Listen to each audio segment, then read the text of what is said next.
Oh, hello, hello. Greetings from the lab. So today, I wanted to. Okay, I kind of lost in this bamboo grove that I kind of made. So today's stream, at least the beginning portion of it, is gonna be focused on the iron farm that I've been struggling with for the longest time. Let me just navigate my way towards it. It's because I should probably link Mysticat's tutorial, which I've been following. Let me Mysticat's tutorial. Go check out his channel. He's the MVP. Makes high quality, short and concise guides for Minecraft.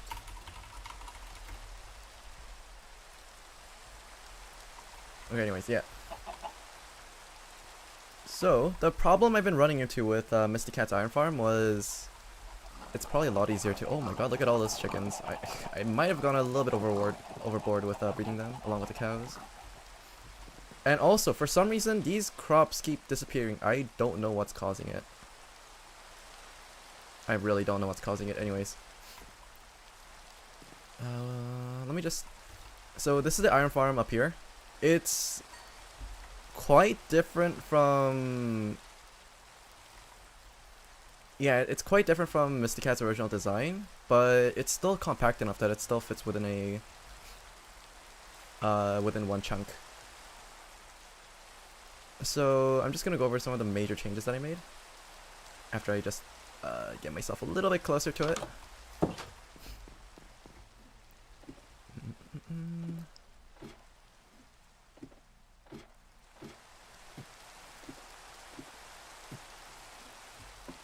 Okay. Let me just scoot my way over on top. Maybe this isn't the greatest angle. Could probably get a better angle over here.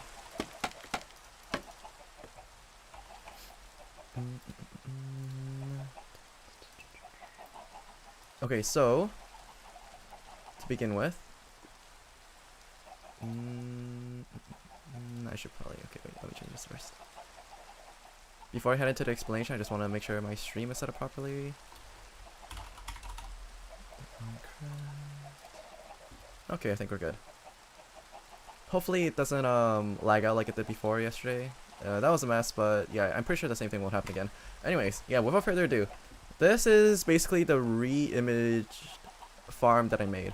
So one of the major problems that I had with this farm was that the iron golems kept spawning on the fences, like inside the fences, and they wouldn't be able to make their way out because they're kind of stuck. And because originally in the main design, right, there's 3 water sources over here, and what that would do is it would just keep pushing the iron golem into the next fence, and so it would kind of be stuck there without anywhere to move.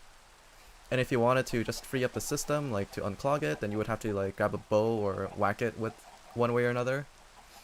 So the way that I figured out how to circumvent that was, because Minecraft water physics is kind of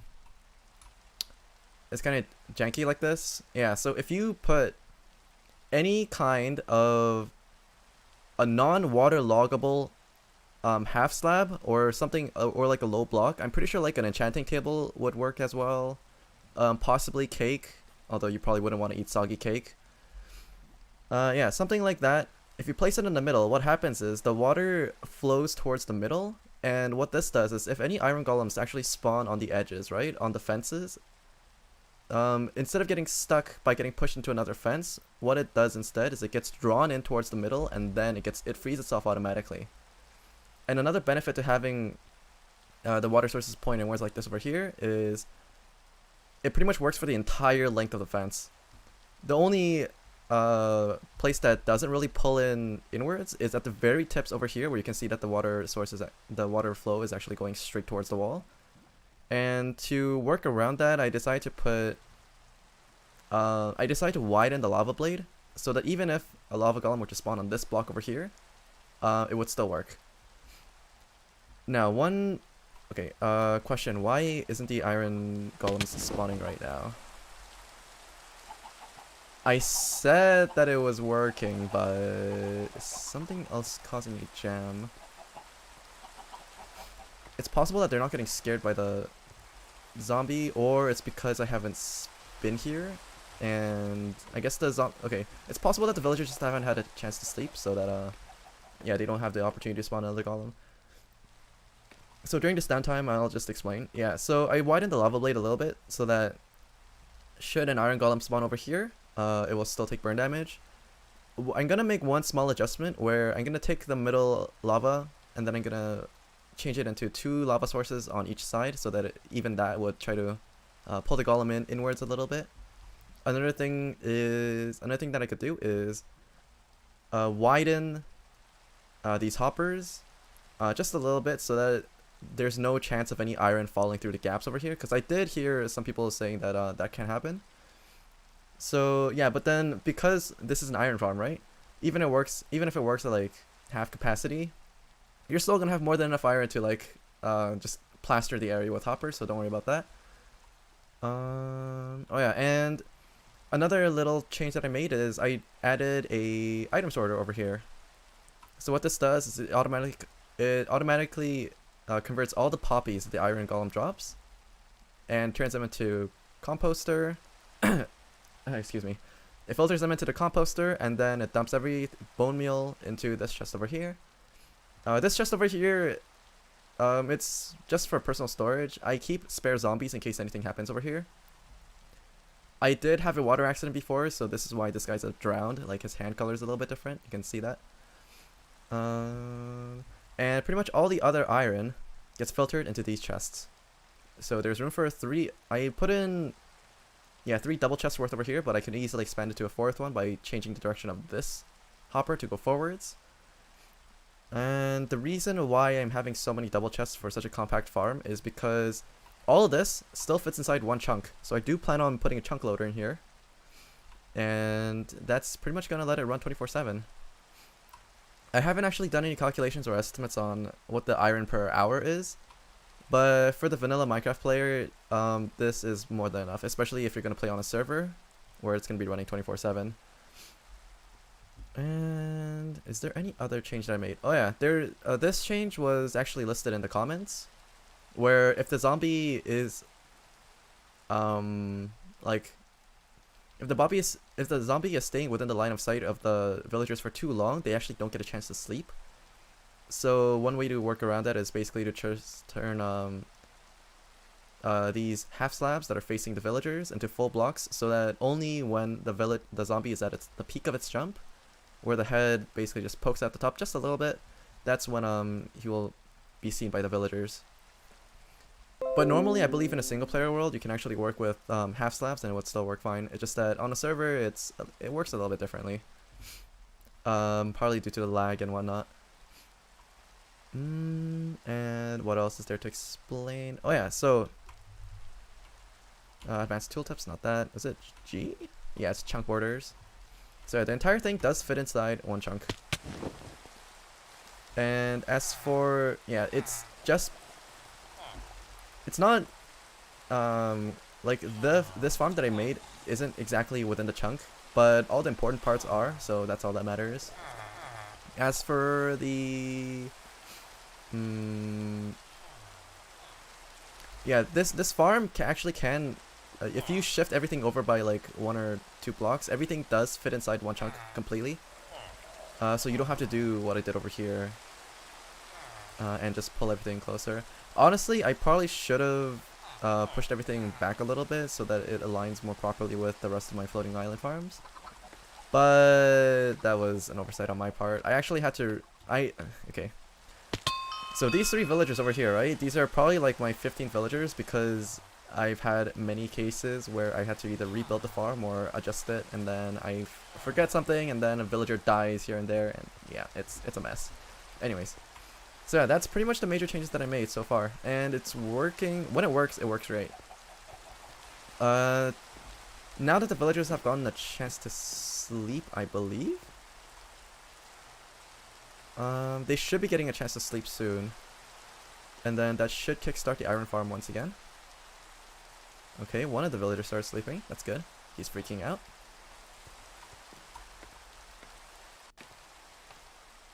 And that should spawn an iron golem soon. It's possible that the other villagers need to be able to sleep as well. So that guy's getting his beauty sleep. So why are these two not sleeping? Their eyes are focused on each other, but they're not... Okay, I swear this was working just before the stream started. I wonder if something happened while I relogged. The villager AI seems to be kind of broken. They're kind of just staring at each other. Can I reset it by just walking closer towards them or something? This is honestly really strange. I have no idea why it's doing this. They're just looking at each other. This is abnormal. Let me go investigate. So one of the reasons why I suspected that the iron farm wasn't working properly was because there is a chance that, because I'm playing on a modded server, its spawning rules may have been a little bit different. So now you decide to move. This is bad. I should not have placed it. Okay, I can fix this. There we go. Just gotta clear from bottom to top.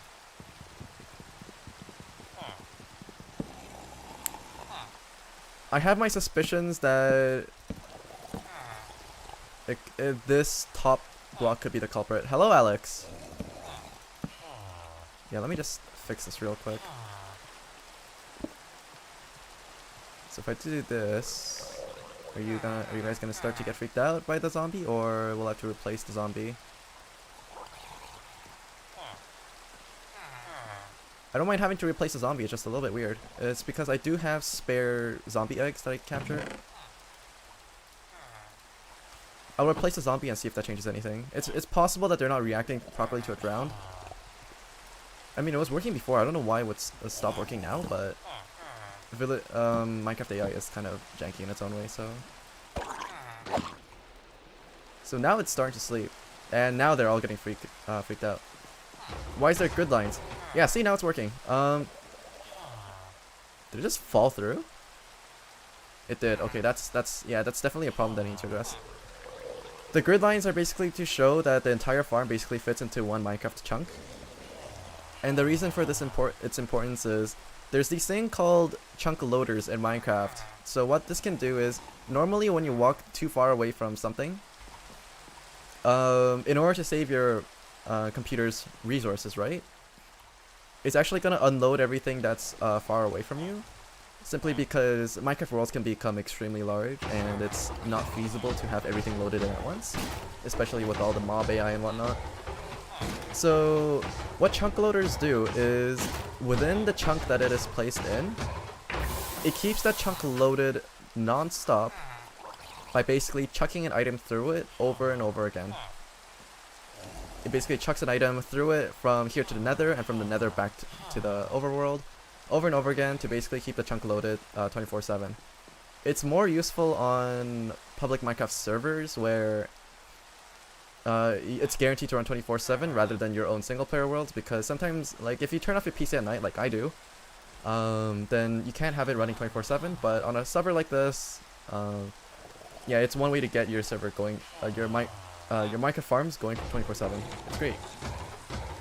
But do note that you should double check to make sure that the server is beefy enough to handle chunk loaders, because what it does is, because of the nature of how it works, it keeps both the overworld and nether loaded 24/7. And if you don't have the best PC, it might struggle a little bit. But we're playing on a really strong server, so I don't think we're gonna run into any problems. So I'm gonna, now that the iron golems have started spawning again, I'm gonna start clearing the path. Apparently I just need to give the zombie a little nudge. Not sure exactly what was the cause of that, but anyways. So there is one other thing that I need to change, because over there you saw that the golem got pushed off to the sides, right? I think that's because the lava is pushing it outwards from the inside middle block. So what I'm gonna do to fix that is I'm gonna add another lava source on each side, because lava doesn't create where is it? Yeah, here it is. Because lava doesn't create source lava blocks between two lava sources, like unlike what water does. If you place like lava, air, lava side by side like that, what's gonna happen is it actually creates an inward current. It's probably easier to just show it off over here. Where's my scaffolding? Where'd it all go? I guess that's where all my scaffolding went. Whatever. Just get up over here. So place my lava source over here. Grab this middle one and then chuck it over here. And what this does is you can see over on the left and the right, it looks flat, but the lava is actually flowing inwards. So we're probably not going to have any more cases where the golem spawns over here and it gets pushed off to the side. Actually, yeah, that'd be really unfortunate. Before, when I was working on this farm, I actually had like 20 iron golems on the floor just running about. It was actually kind of funny because every time that it turned night, you could see them just absolutely massacre any hostile mobs that would come near my base. But I kind of just killed them all off and collected their resources because I need their circuit boards. So yeah, now the iron golem is spawning over here. It gets sucked into the middle. And this is basically going to be my source of iron. It's neat. And here's the bone meal from all the poppies that they drop. And here is the spoils so far. It hasn't really been running for that long either, so yeah, this is a lot of iron. And the reason why I'm focusing on getting this kind of stuff done is because I can turn the chunk borders off. Yeah. Over here, I've been experimenting with magical plants. Because over here, exotic garden, magical plants. So all those things planted over there are coal plants, but the reason why I have so many of them is because they're prerequisites for iron plants. You need a coal plant and then you need to surround it with blocks of iron, and then you get an iron plant. So what an iron plant does is, if you have, I wish I had an elytra so I could fly down there myself, but yeah, I'll do my explanations here and then I'll come back up here and then I'll figure out how to make a chunk loader.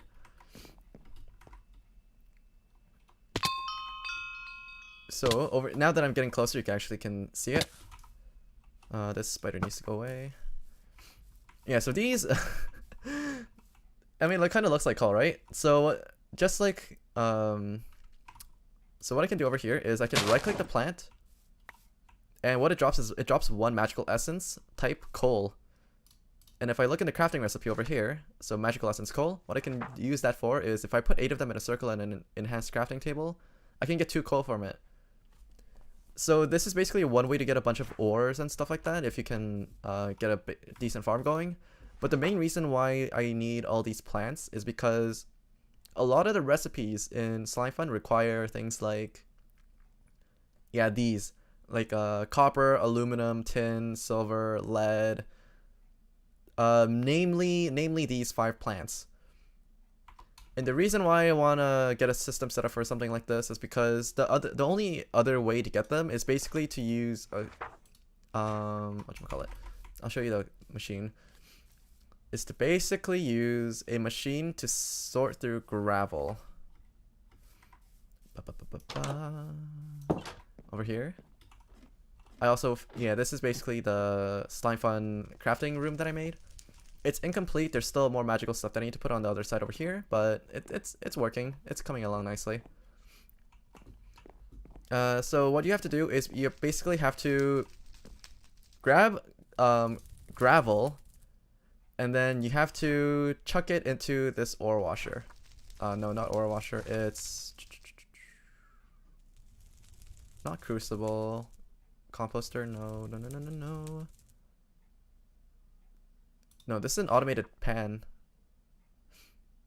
Where is it? Tools? I forgot where it is. Technical gadgets, maybe? Nope. Miscellaneous items. Nope.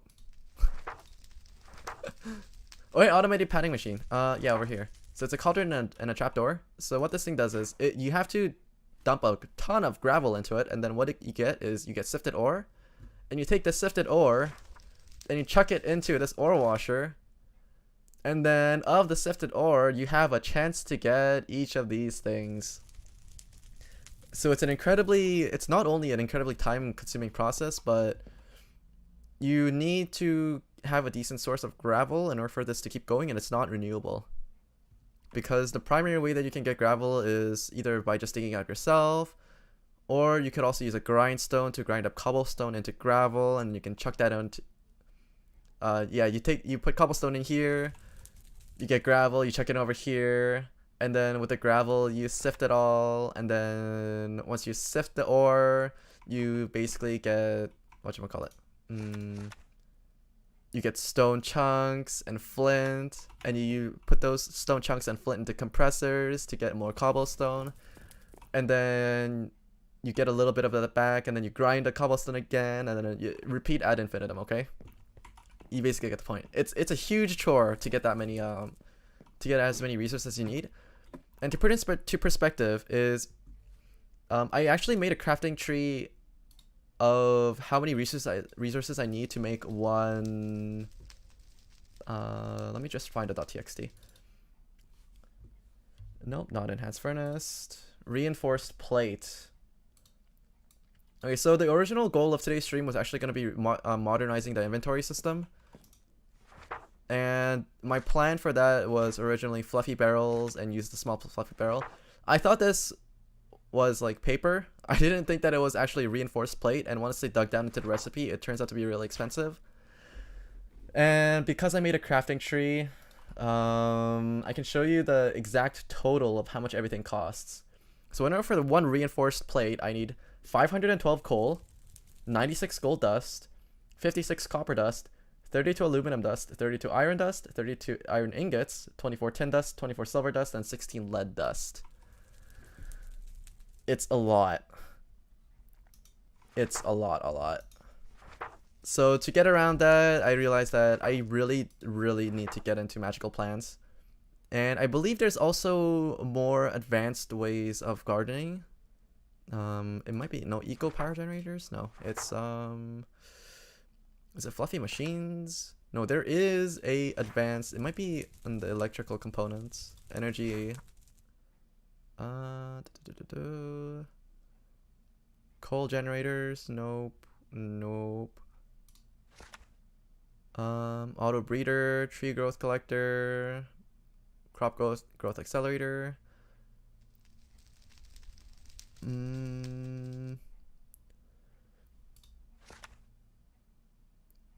Okay, there is a thing for greenhouses. Is it this? Yeah, it might be this. Basic virtual farm. Automatically grows, harvests, and replants crops. I'm not sure if this works with magical plants, but I have a feeling that it probably does. And I think that this is exactly what I need to work with. So tomorrow's stream's focus was going to be... So today's stream's focus was originally going to be... yeah, modernizing the inventory, but because there's so many steps like I have to do before that, I'm going to be focusing on trying to get more slime stuff crafting out of the way. Because one of the things that we have to make right now is an ancient altar, so that we can actually start crafting some of these stuff. Yeah, I also need to get started with electricity, because this stuff doesn't run free. Yeah, basic virtual farm requires 30 joules per second for it to work properly. I'm gonna start small with the diamond hoe, mag steel, machine circuit. So let's see. Chorus flower, cactus, wheat seeds, cocoa beans, nether warts. Okay, so it doesn't seem like it actually works. Yeah, it doesn't seem like it actually works. So there's a good chance that I might have to just work with everything manually. Though, honestly, looking at these recipes, it's not too bad. 8 magical essence converting to 8 dust for 1-to-1. I can work with that. It's a lot easier to do this than it is to tinker around with gravel anyways. So what I think I'm gonna do is I'm gonna go outside and I'm gonna collect all those coal plants. And one of the things that I need to check is I have to see if it's possible to automatically harvest these. Because as of right now, I'm not sure if that's possible at all. Exotic garden, ingredients and tools. There could be something here. East molasses, crook. Country gravy, brown sugar. Doesn't seem like it. What would you like to harvest or harvest? What's void harvester? Oh, okay. This is harvest void bits from nothing. No, that's not what I need. Because if there's an automated way for me to grab all these... yeah, I might have to think about this a little bit. Because I'm pretty sure... Wait, what happens if I dump water on this? Okay, so these plants are immune to water damage, and so are these. But what if I put water on top? That's not supposed to happen. Wait. Is this reproducible? It is. Wait. Okay, this is a bug, but it's a really, really useful bug. This bug discovery might actually let us build a AFK fishing farm. And maybe I can get some MCMMO levels that way. The reason is because in the most recent Minecraft versions, they actually nerfed AFK fishing so that you just can't hold right click and then like fish up all the treasures and all that anymore and get some EXP. Because they added a bunch of conditions where like the area around the water source where your bobber is, it has to be like either other water or air blocks. So the previously compact automatic fishing farms were all broken. But what this does is there's actually a design of a fishing farm that exists out that I wanted to make where there's a floating water source block and a boat underneath. And it works on a timer because what happens is if you throw a fishing hook into this and it catches a fish, the bobber is going to fall down and land on a boat. And if that does, if the bobber that catches a fish lands on a boat, the bobber actually catches the boat and the fish. So if you pull back on the rod right afterwards, I mean, not even right afterwards, it could be like a minute, at 5 minutes, it doesn't matter. You get the fish back and the boat stays there. And the reason why this is so important is because the other farms that work right now, they're based on timers with the most likely times that you're expected to catch a fish. So it's kind of RNG.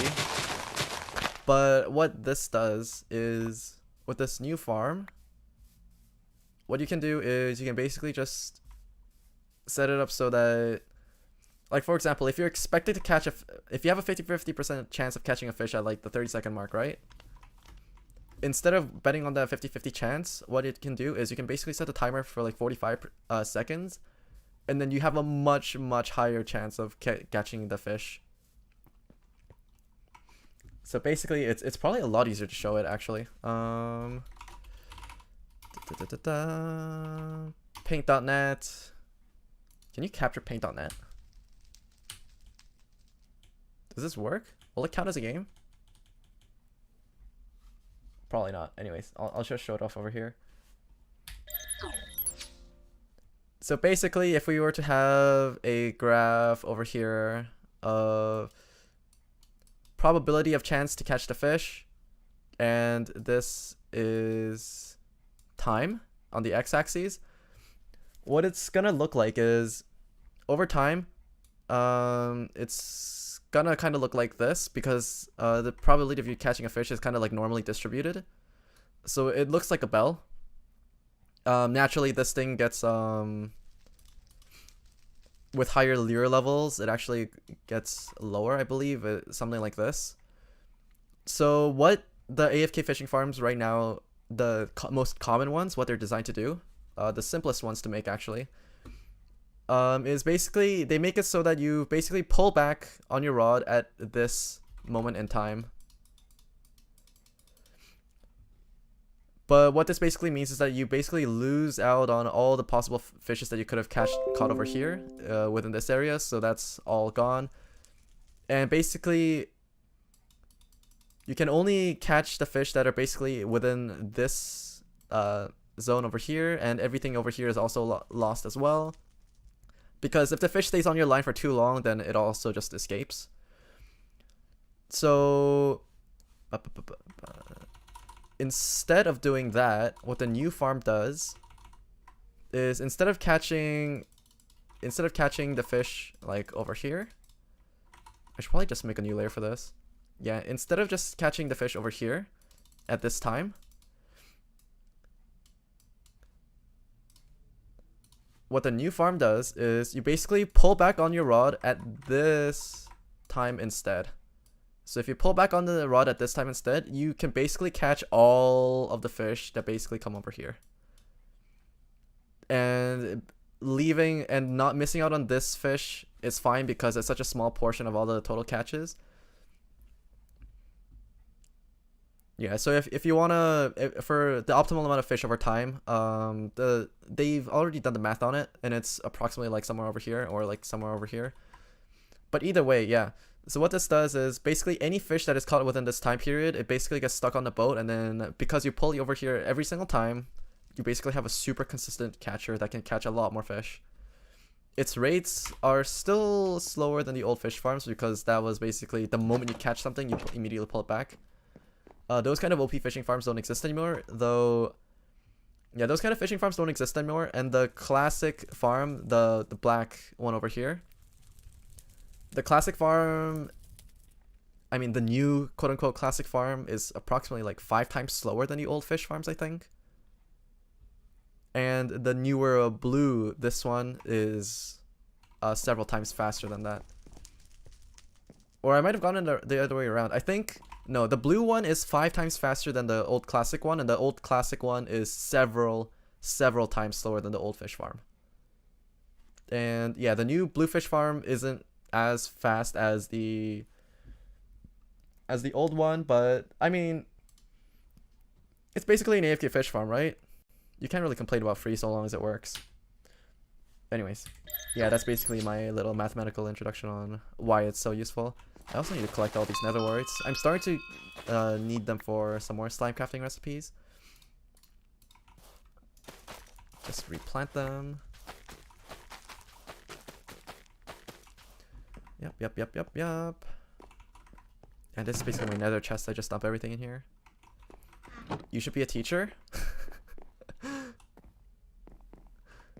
I don't know, like, I do enjoy this kind of stuff, but when it comes to money, I probably get paid a lot more than teachers do. I'll just put it out there. But yeah, I do enjoy teaching as a hobby. It's fun. Explaining things to people. Yeah. Explain things to people, and it makes me happy when you try to teach someone something and then they get it after they start to struggle with the problem themselves. It's a really good feeling.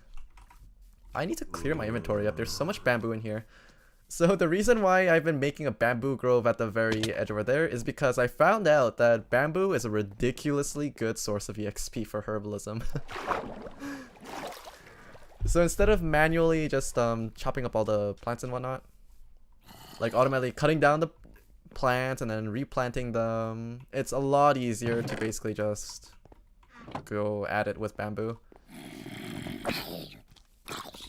I'll do a brief comparison as to why.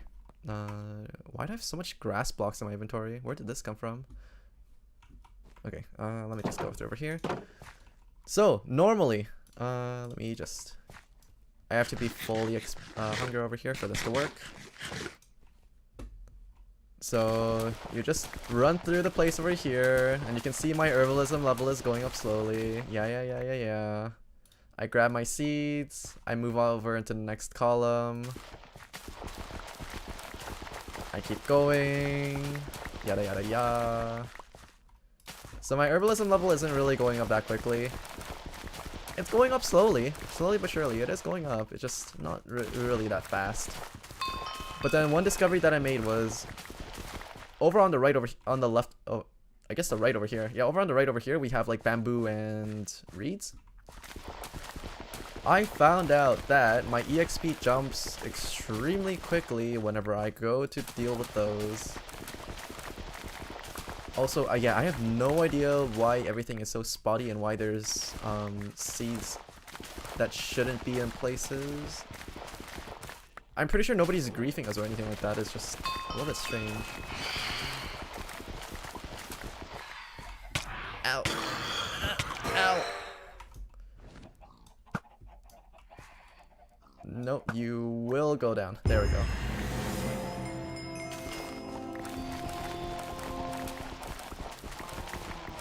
That was a pretty good shot. And then you spend half your time just replanting everything. Possibly more than half your time because it's so slow. Yada yada yada. Honestly, I also used an auto clicker for this. Okay, if I were to use an auto clicker, I can actually run through this place. It's a lot faster. Like this. Compared to holding right click, it doesn't miss a single one. I'm just gonna ignore the wraith and I'm just gonna keep going. Ow. Yeah, this one is free.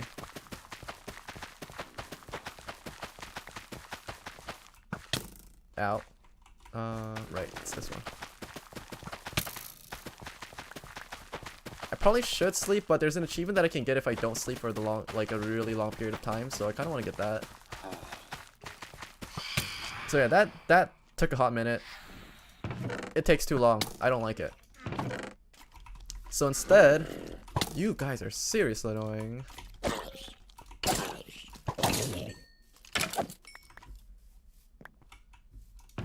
I'm just gonna dump my inventory first. It's also way too much wheat. Start to craft hay bales.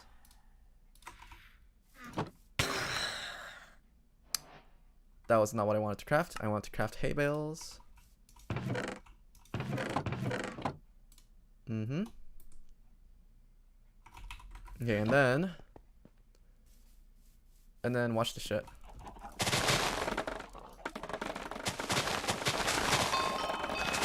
My herbalism EXP goes up so much faster, it's ridiculous. And then over here I just look left and I just...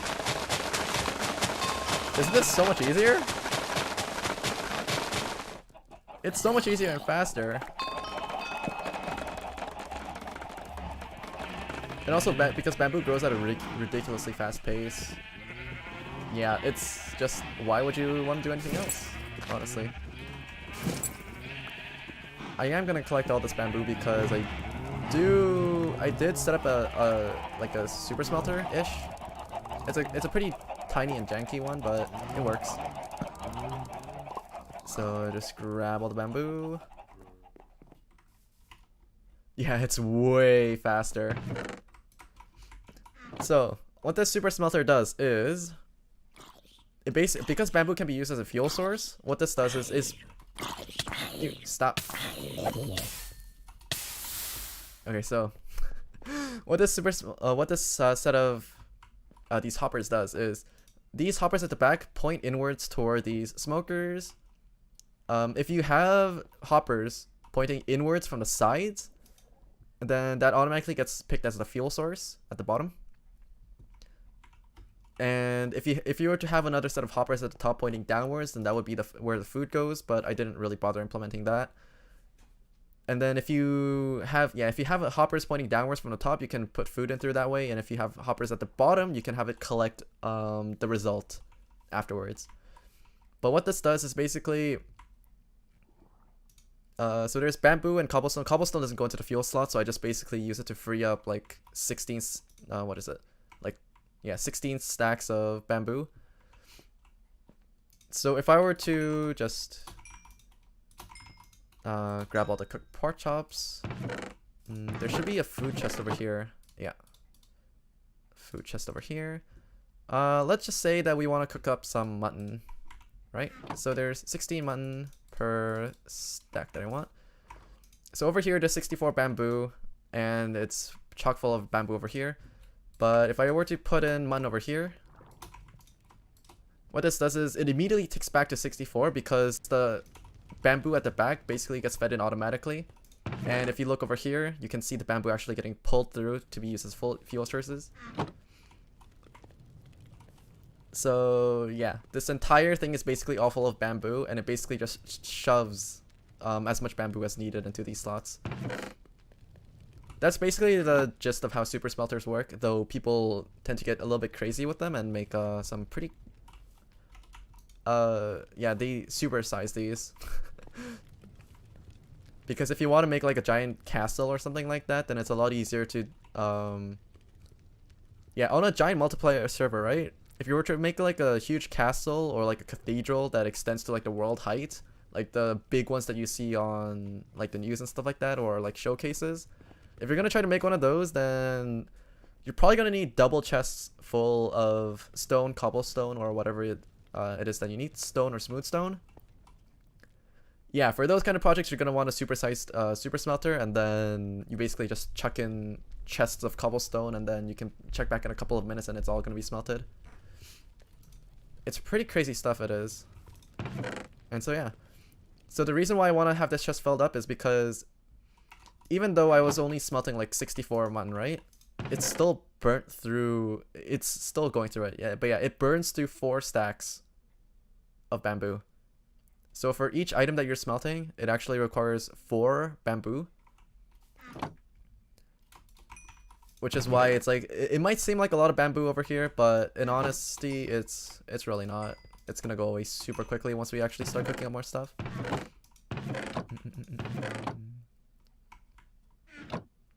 And it's not just for food either. It's because I do eventually want to make a super smelter for the different like ores and stuff that I'm gonna get. Maybe not ores, but for like stone, perhaps some of the slime craft stuff. I'm not sure, but yeah, I have a feeling that there is gonna be a need for it eventually, so which is why I'm working on it. And so now is the moment of truth. Let's see if it actually performs to expectations. Alright, I should probably just dump some more inventory first.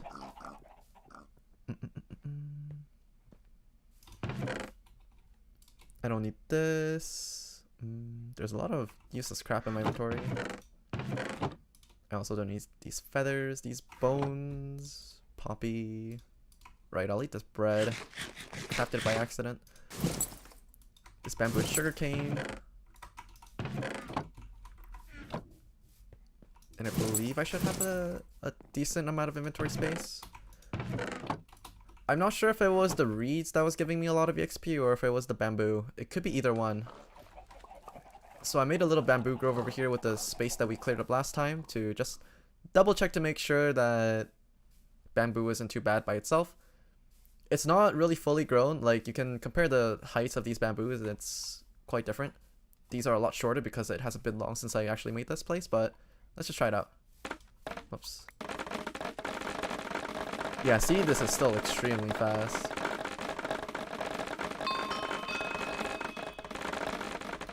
I should probably clear this area up.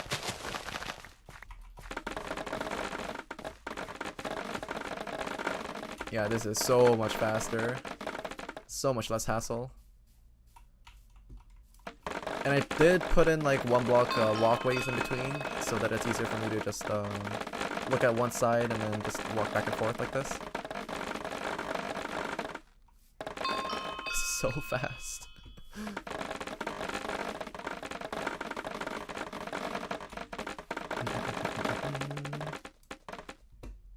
And then I just have to look over on the other side, just keep doing the same thing over and over again.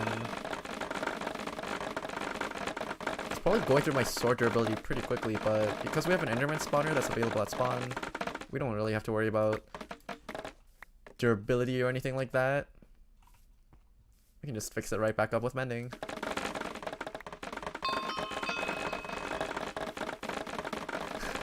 So the reason why I'm doing this is because I want to hit level 200 herbalism, because I want to try to unlock the skill, because I think what that skill does is herbalism. Yeah, this question mark skill, level requirement 200, I think this is the skill where if you were to harvest a plant, it automatically plants the same one again. So that would make managing the farm a whole lot easier.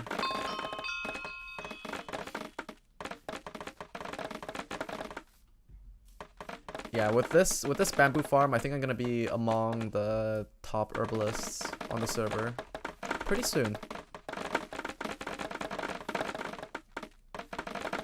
Honestly, because yeah, this bamboo is actually kind of a pain in the ass because it's not uniform.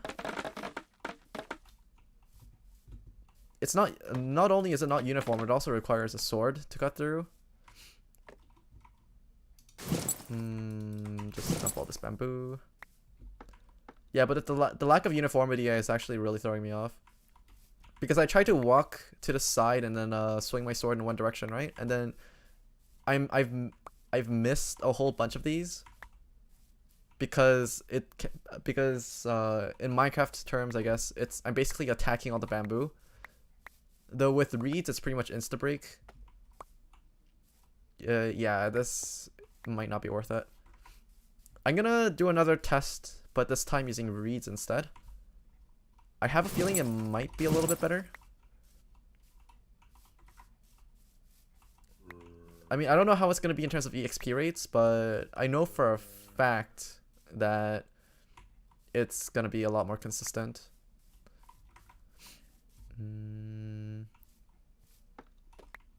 But yeah, this is a good a time as any to basically just stock up on a whole bunch of this stuff.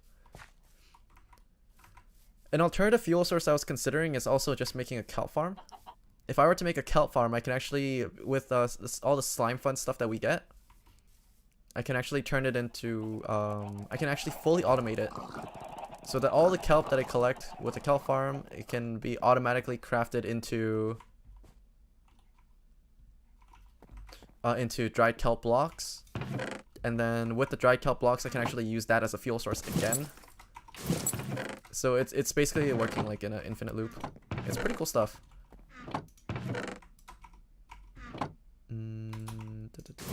Give me the rest of the bamboo. I'm gonna fill up the chest first. I think that's probably for the better. Yeah, just fill up the chest first. I'll leave a little bit just for scaffolding and whatnot. So sugarcane is actually incredibly useless to me right now. I have no idea what to make with it. Because actually there's probably some recipes that require sugar. Like drinks, I think. Let's just see, exotic garden food, maybe? Blueberry jelly sandwich, blueberry juice saturation. No, I don't think it requires sugar.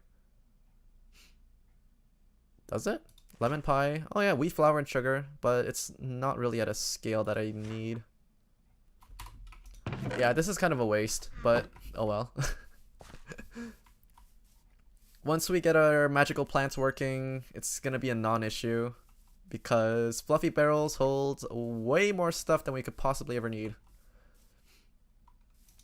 To put into perspective, fluffy barrels. This small fluffy barrel, 17,280 items.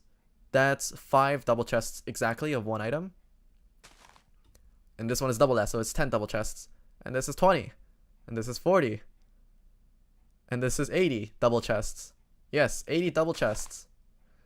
And then this is 100 double chests. No, wait. 1,000 double chests? No, it's I said 80 double chests, right? And this is like 500 double chests, I think. I think it's 500. Yeah, this is 5 double chests, and this is 10 times that, 100 times that. So it's bottomless fluffy barrel. 500,000.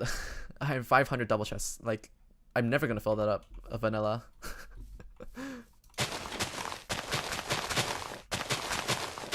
So these magical essence things are. Yeah, I really do need to desperately figure out a way to automate this. But first and foremost, I'm gonna chop this tree down. It's kind of getting in my way. Use my lumber axe. Just bonk it down. And I'm gonna collect all these. What are you? Why are you in the ground like that?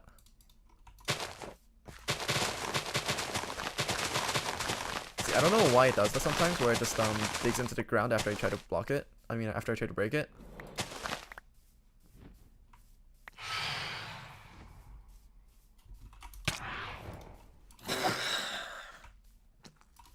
I'm pretty sure I need raised membranes for elytras. So I'll be holding on to those. I'm gonna take the coal plants that I made, I'm gonna turn them into iron plants and make a couple of each. So I have 64 coal plants, and I'm pretty sure I have 4 stacks of iron at least in the iron golem spawner so far, I think.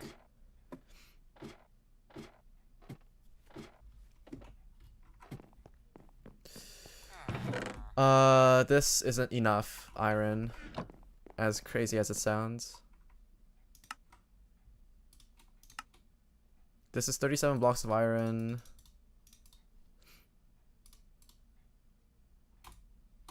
Right. Yeah, this actually isn't nowhere near enough the amount of iron that I need. Okay, so change in priority. Instead of working with the plants, what we're gonna do right now is we're gonna just keep this in here for now. We're gonna make a chunk loader.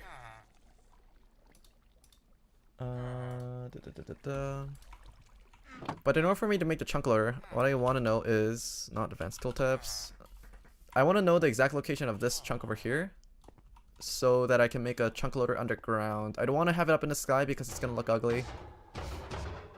I want to have it deep into the ground because it doesn't matter where it is so long as it is underground. And if I'm gonna be putting it underground, I know I can keep it close to my thingy over here, my mineshaft. Oh, do I have enough space to make it underground at the very bottom floor on bedrock? I might. Possibly. I'm gonna need to double check the thingy. Where is Mysticat chunk loader? You can hear the iron golems dying, right? Isn't it so satisfying? Getting all this iron? It's so good. I don't know what else to say.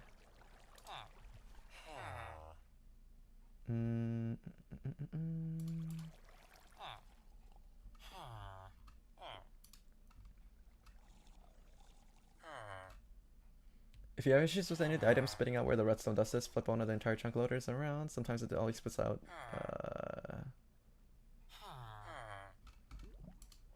Okay, so I need to know how tall this can go.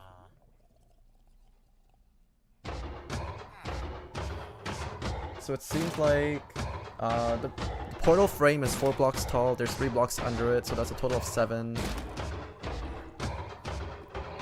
Does it go any further than this? Up or down?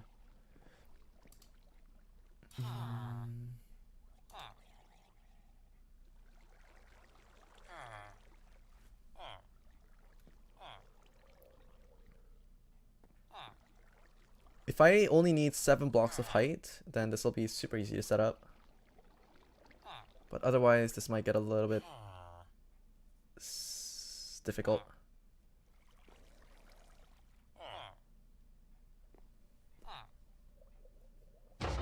No? Okay, yeah, it's only 7 blocks. Yeah.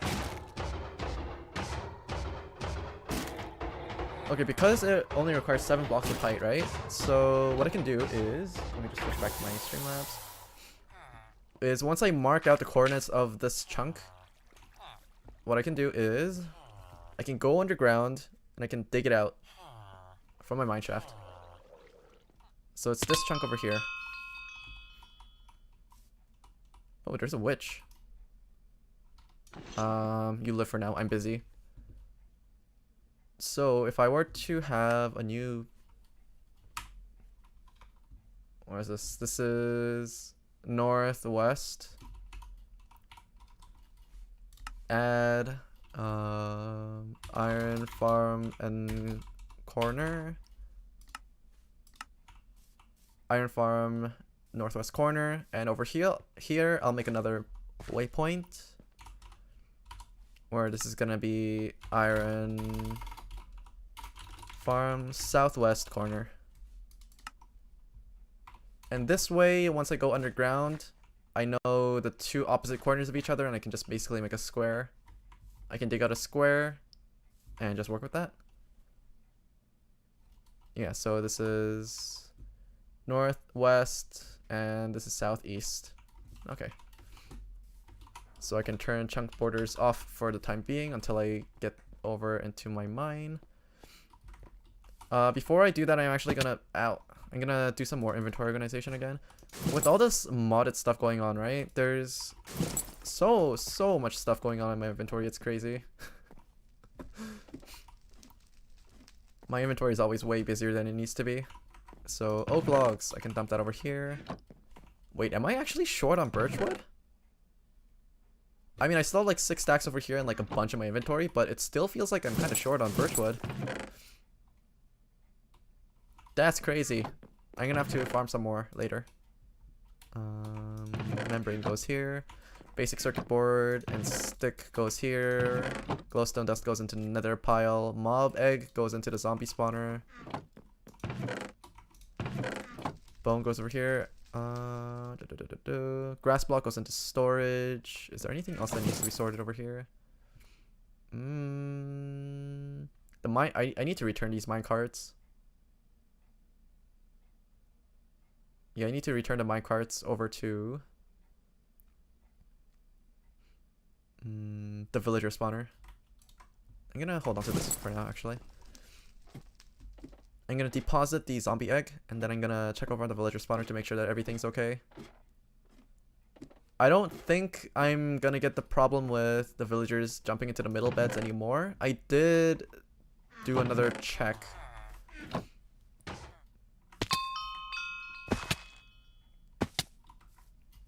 I kind of have the villager spawner figured out so that I can actually get villagers whenever I want now. Why do you need a lot of birchwood? It's just wood in general. Also, it's because of, you know this upgraded lumber axe, right? Because it chops down entire trees at once. So what I've been doing until now is if I want to make like a temporary structure, like if I want to build something really quick,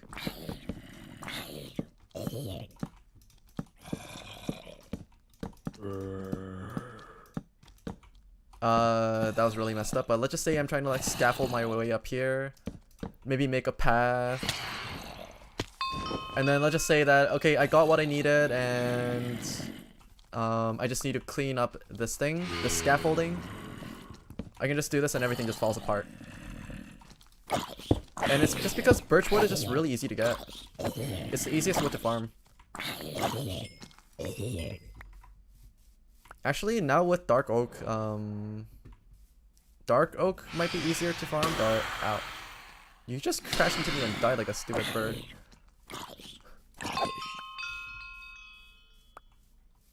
Yeah, so so it has its own benefits over traditional scaffolding. Is that a zombie in the... Okay, no, it didn't actually go in. Okay, that's fine.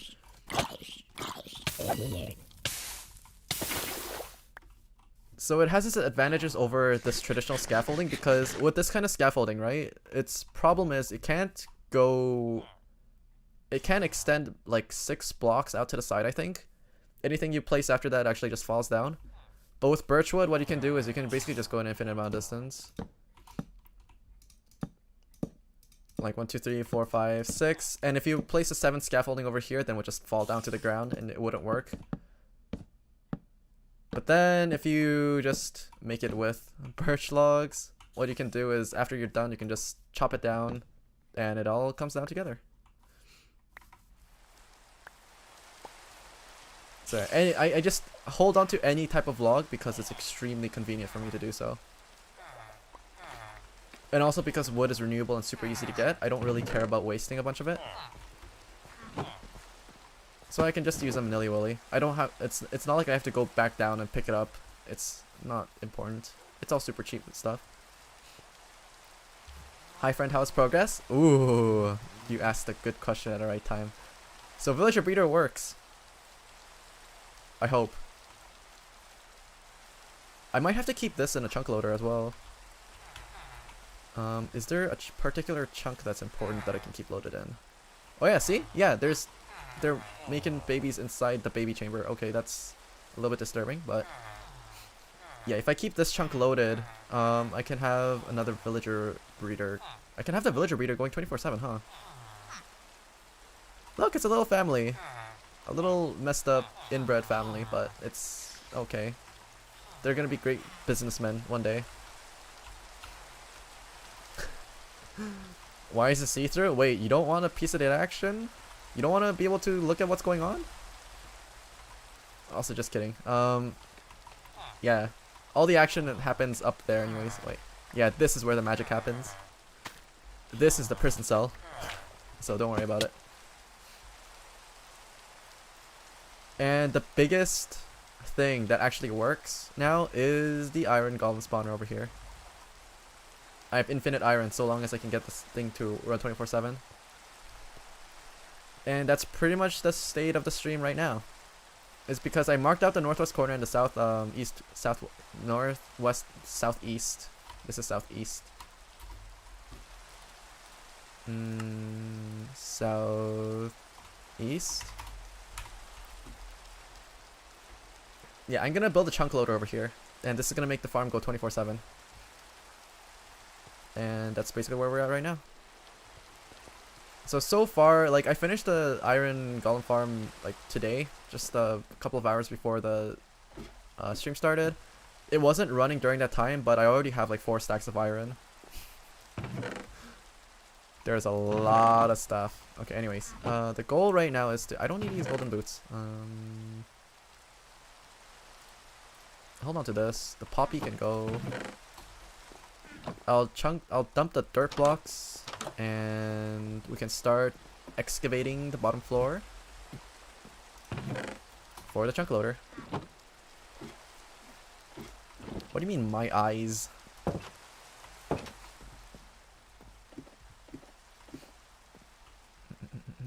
Right, this isn't the right place. People pay top price for villager breeding porn, okay? Top price.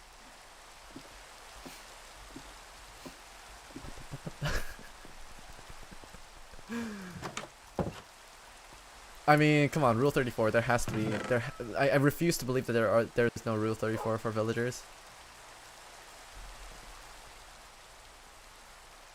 It's like I'm watching R18 video in broad daylight. Wait, you don't watch it on the bus? Oh, I guess you don't take public transit, so you can't relate, huh? Understandable. So down we go. And we have the 2 corners marked out over there. We can also see it on the minimap because we have a top-down view of it. And I just want to double check the height level. Okay, yeah, so this is the dinky old automatic fish farm. I mean, it still works, but it doesn't catch treasures. So if you need food, then this thing works, but we don't need food, so this thing doesn't work.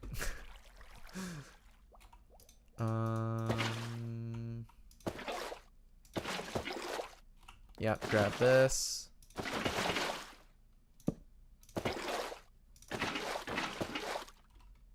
All this is useless now.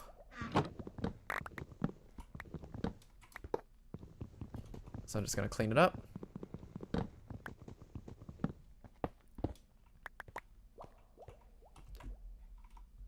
My inventory's full, damn it. So dump the lumber axe, iron hoe, tree feller I'll keep, bowl, everything, all the fish I don't need. Leather boot, chest, trapdoor, note block, boot, stick, water bottles, definitely don't need, fence, pressure plate, leather, bone, hopper, and my inventory's full. Okay, so the direction that I need to dig out is this way, yeah. How will I make my way over there? That's a good question.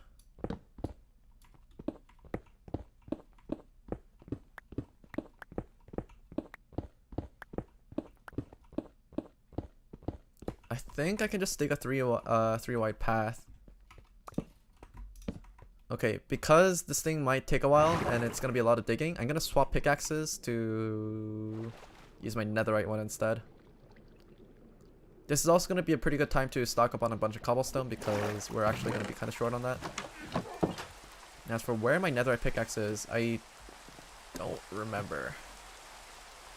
If it's on the, it could be on the first floor of the main tower, or it could be over in the spider dungeon.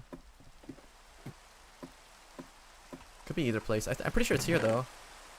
Nope, I'm pretty sure I'm wrong. Okay. Huh.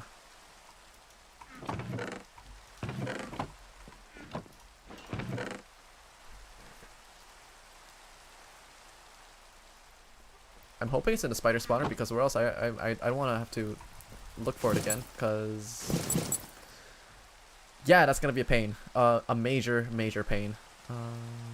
So grab all of this. Pufferfish. Over here, I can dump the fluffy barrel, the boat, the fence. Probably the weighted pressure plate too. That counts as redstone. Tripwire hooks, iron trapdoor, chests. Over here, I'll chuck the leather, drop the bone in here, drop the fish in here as well. Rotten flesh, boots I need to throw away. No block can go in here, it's always useful. Hopper can also go in here. Anything else? Pufferfish, lily pad, some string. I think that's it. Oh yeah, I also made another, this thing. It's a mob capturing cannon. So what this does is, if I grab this and I grab mob capturing pellets, it's kind of like Pokemon, where I just right click, it throws a snowball at something, and if it contacts with a mob, it basically drops into an egg, and I can place it wherever I want. So I caught 2 cats that way. I am waiting to give them a home.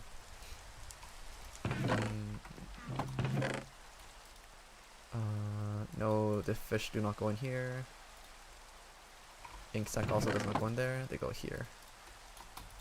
String goes in there though. Stone, cobblestone. Okay, yeah. Just gonna make a quick trip over to the spider dungeon and grab my netherite pickaxe back. Ow, ow, ow.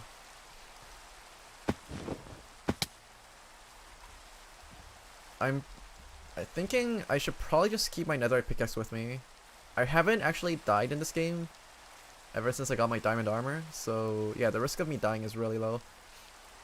Also, considering that I can't even die to fall damage anymore, the only really dangerous thing for me is probably bosses and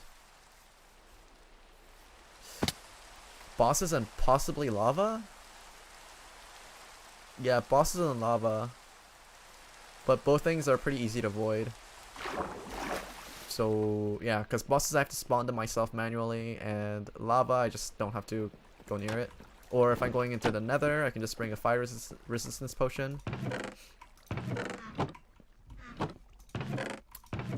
Okay, so where's my netherite pickaxe? Jeez. That's bad. I have no idea where my most valuable tool went.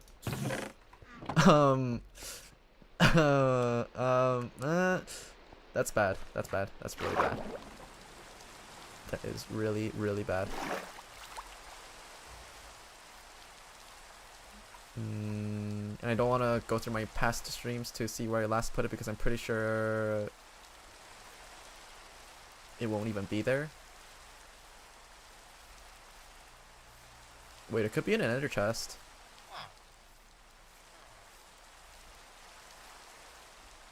Yeah, it could be in an ender chest.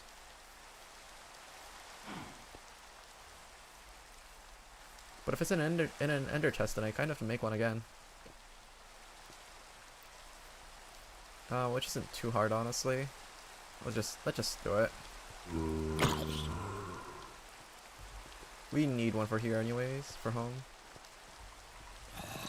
So the recipe for ender chest is, I believe it's an eye of ender and 8 obsidian. Just grab 8 obsidian. The reason why I carry obsidian around is because I need to, just in case I need to make emergency portals.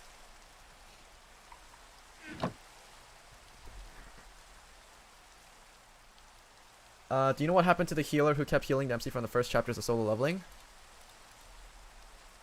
I don't think so. Apparently solo leveling has a problem where it introduces like female characters and then they're just like immediately forgotten about. So I don't know. Ender chest over here.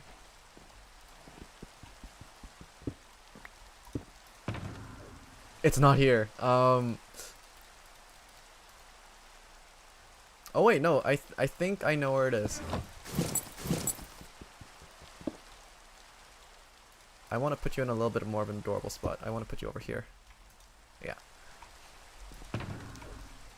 It's upstairs, I think. I'm pretty sure it's upstairs. Cause while I was building the iron golem farm, I think I just did an inventory dump into one particular chest.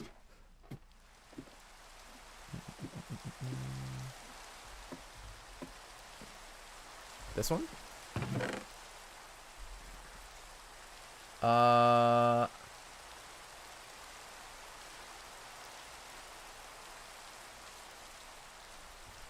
I may have lost my netherite pickaxe. Wait, is it here? Is it in my mines? It might be in my mine shaft. Oh, I'm dumb. Okay, yeah, it's here. Alright, these water bottles, they need to go. Dump you to redstone or stone. Right, I don't... I should probably clean up the staircase. It's kind of unnecessary at this point. I mean, it's kind of cool though, like looking down on it. Okay, yeah, never mind. I'll hold on to it.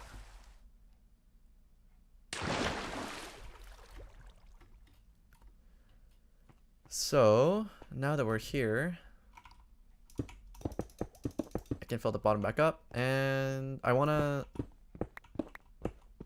dig this 3 wide.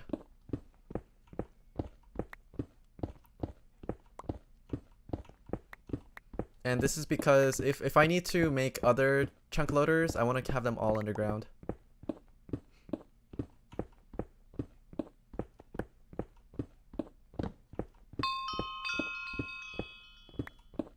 I wonder if I'm gonna find any diamonds over here. I hope I don't have to run into any lava. I don't think I'm gonna run into any lava because I'm pretty sure the cave map would have shown it already.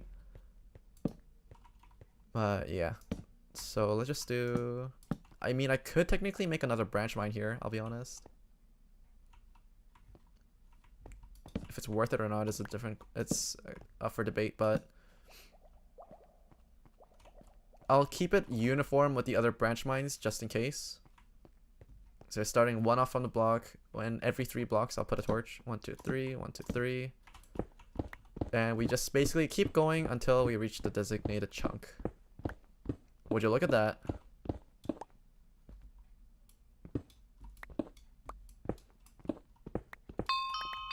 We actually found diamonds. I called it.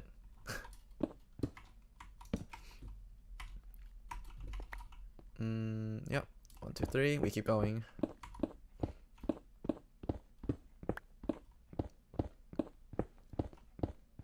One of the benefits of MCMMO is if you actually need cobblestone, you can get a lot of it really quickly. But if you don't need cobblestone, you're gonna get a lot of it really quickly anyways. So better buckle up. Yeah, you're gonna definitely need some storage solutions. And if I do fortune mining on any ores, it's gonna overwhelm my inventory really quickly, so that's why I'm choosing to mine with Silk Touch nowadays.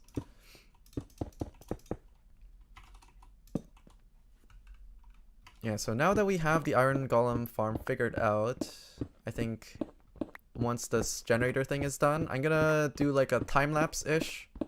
Not really time-lapse, but like at the end of the stream, I'm gonna start the timer, and then after the stream, tomorrow, I'm gonna check how much iron has accumulated within that time frame. I'm pretty sure that Actually, I'm not sure if this chunk loader is gonna work through server changes. I mean, server restarts and stuff like that. That's something that I might need to look into, but yeah. In the worst case scenario, tomorrow's stream, as it starts, I'm gonna start a timer, and then at the end of the 3-hour mark, I'm gonna return back to base, and I'm gonna see just exactly how much iron has accumulated. I'm pretty sure the rates are gonna be pretty good though. How much diamonds are we running into? Wait, this is actually lucky as hell.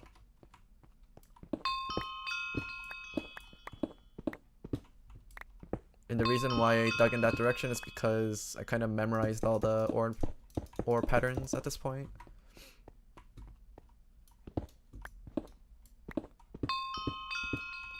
Yep, there it is.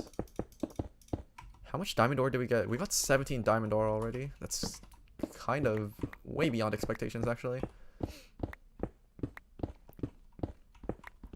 I believe chunks are 16 by 16 blocks. I can just check with this. If I were to edit it over here, 1023, 3729, 1023.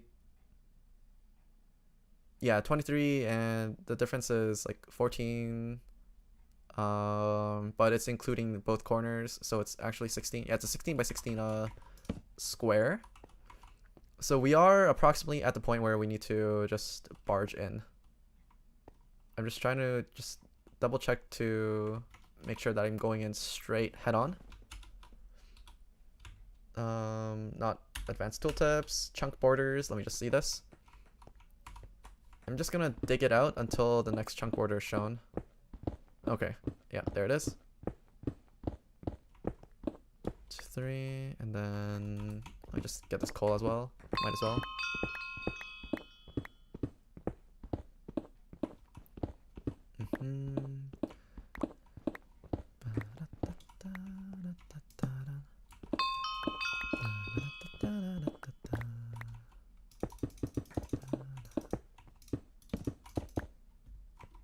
Am I out of stone? I am.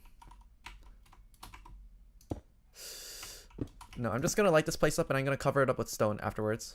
So we have the blocks over here. 1, 2, 3, 4, 5, 6. And then 1, 2, 3, 4, 5, 6, 7, 7. So if we dig in this direction straight, then we will run into the chunk that we need.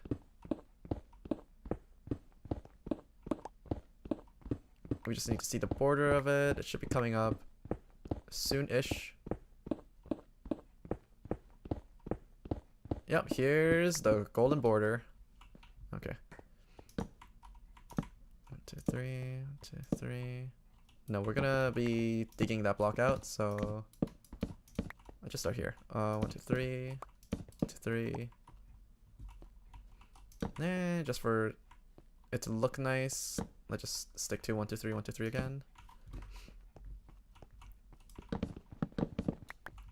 So my plan for this chunk is to actually dig it out completely. 1, 2, 3. It's kind of ugly, but it'll have to do for now.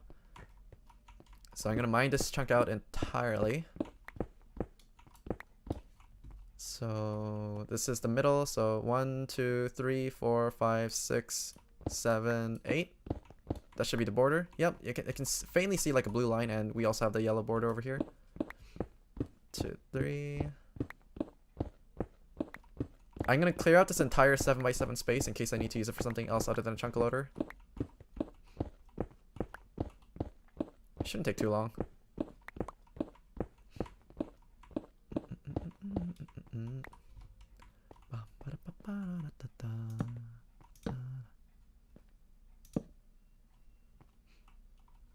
I should probably clear this out as well. I'm gonna just use Silk Touch to mine out some of this stone so I can fill up the gap that we left previously.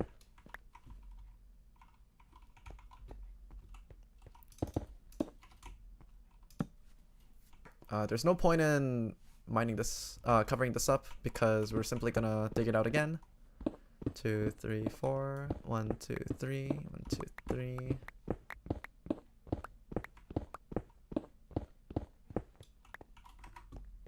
Okay, now we can fill up the hole that we made.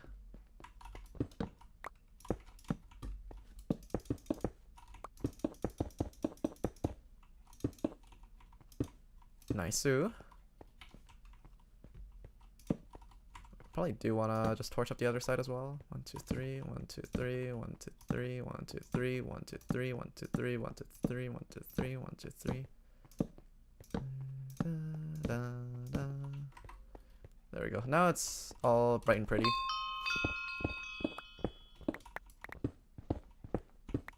Yeah, this bedrock kind of gets in the way of mining normally. I don't like to mine at bedrock levels just because it's, yeah, it just kind of gets in the way.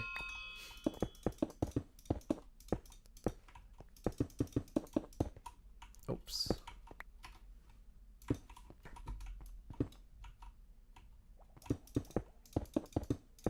It didn't make the item plop sounds, but I'm pretty sure I collected it. Okay, now it's looking nice and smooth.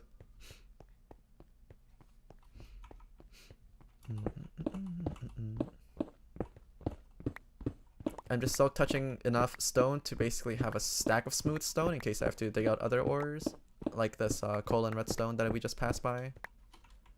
1, 2, 3, 1, 2, 3.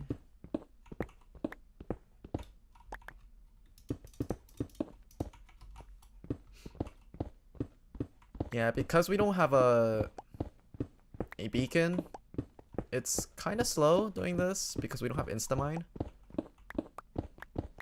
But I mean, it's not bad. I definitely do need to figure out a way to light this place up. The inner areas are definitely going to be pretty dark.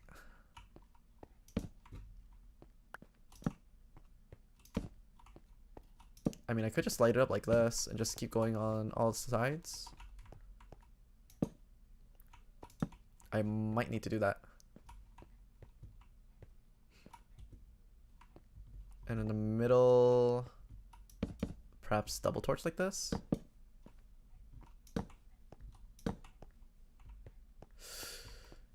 I don't like the way that this looks. I'll be honest.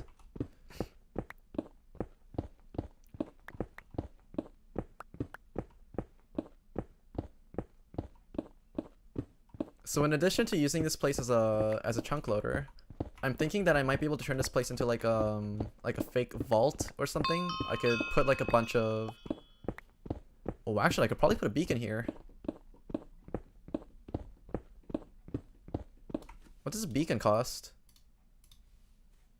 I probably need a wither star, don't I? Beacon Minecraft? Wait, but weren't beacons around before the wither was invented? Oh, it requires a nether star, not a wither one. No, the nether star is a rare item dropped by the wither. Okay, yeah, it is. Okay, yeah, I do need to kill the wither. I'm pretty sure if I use the bedrock trick, I could get it fairly easily.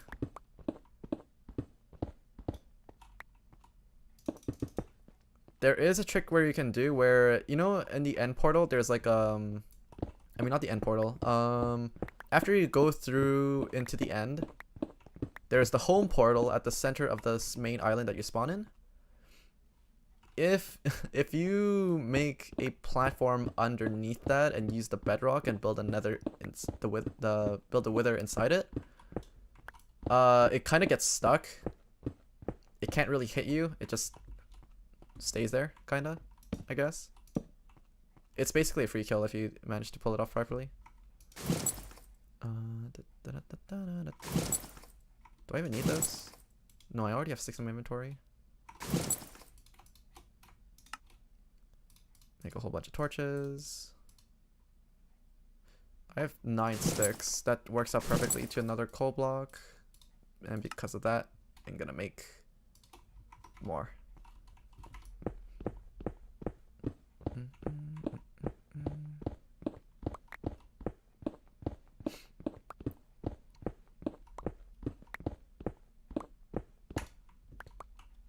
So 2 in over here, 2 in the middle, 1 over here.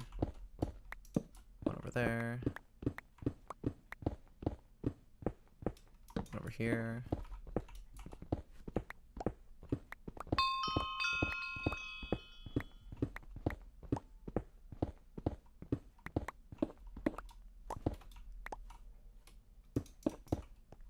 To make sure that I don't go too far. Like this is fine enough.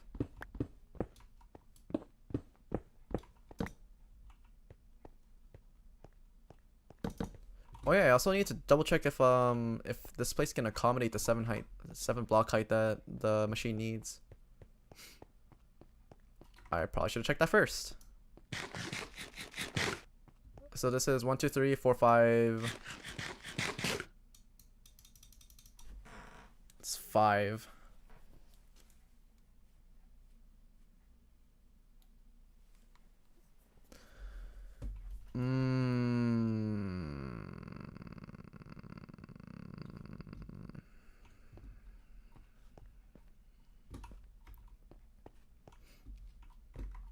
Okay, if I were to build it over here, where would it run into? It would definitely run to the branch lines over here. Is that a problem? Not necessarily.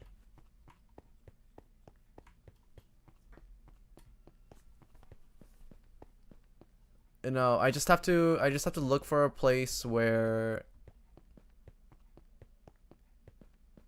I can dig down into bedrock.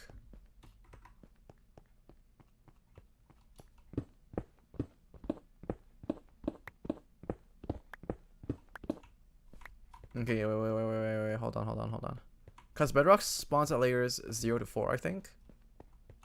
So the bedrock layer is 5 blocks deep, but it doesn't start at, but there's none at level 5. So technically I have 1, 2, 3, 4, 5, 6. And if there's another, like, small area of bedrock that's, like, where there's no bedrock. Like, for example, I can just dig out the floor over here, right? It's like, okay, no, that's not good. For example, like this 2x2 square over here, that might be enough for me to make a chunk loader in the middle.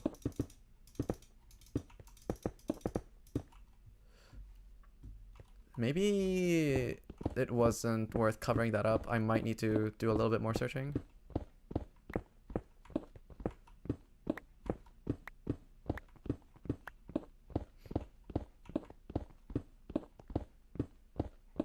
Also, because we're right underneath the iron farm, it should be loaded in, so it's probably working right now.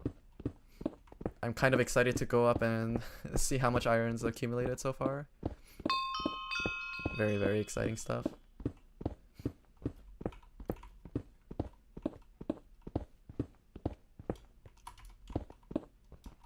My inventory's full, isn't it? It is. Okay. In that case, just dump all this cobblestone.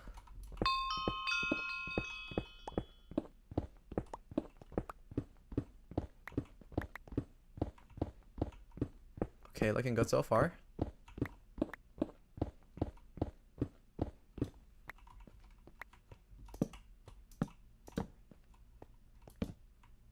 Nope, that ain't it. This one's like this, yeah. 3, and then 2 in the middle, 2 in the middle, 1, 1, 1, 2 in the middle, 1. There's no real point in being stingy with torches. They're cheap. Okay, so this whole place is lit up properly. Now, the moment of truth. Let's see how much of this place we need to dig out before we find a 3x3 area. Wait, this is perfect. I think this is perfect. I think this is all we need. Or do I need 4?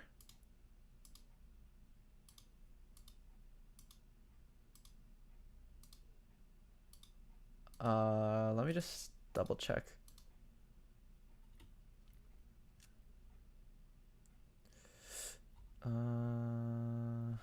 Huh. Okay, so 2 blocks under, there's a repeater. There's 2 more blocks. Okay. So it's 1 block deep so far from what I'm seeing. And then it's 2 blocks deep. And then it just covers up the rest of it. Okay.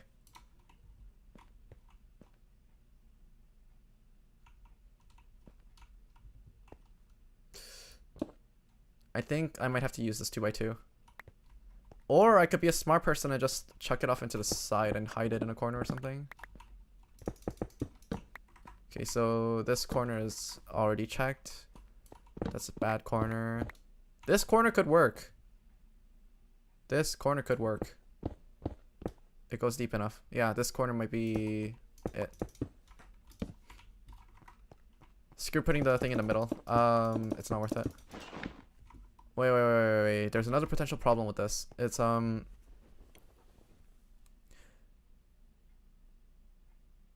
because there is a chance that I might have to reverse the direction. Okay, yeah, this is fine. If I build a portal this way, I think it's fine. Yeah, because there's a chance that I might need to swap the direction of the chunk loader. And if I were to do that, then... yeah, if it's right up against the wall, then it's kind of hard to impossible to do that, so... yeah, I think this is good, this is good. Everything is going according to plan. Let me just get this coal first. Man, I really want to hit level 1000 mining. If you hit level 1000 mining, every block that you mine basically doubles. Whether that be like ores, stones, doesn't matter. It's just so good. Once again, I'm just mining out just enough to get a stack of smooth stone.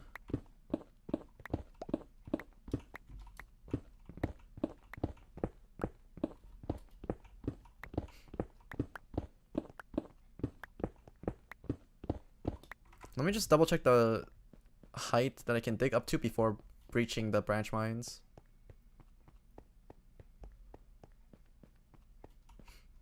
So from over here, I can dig up to a 5 tall... yeah, 5 tall height. Okay, that's fine. 5 tall height, 5 tall height, 5 tall height.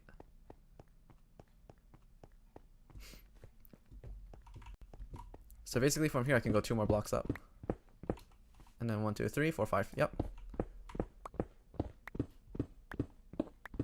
And this is gonna be the extent of the room that I dig this out in.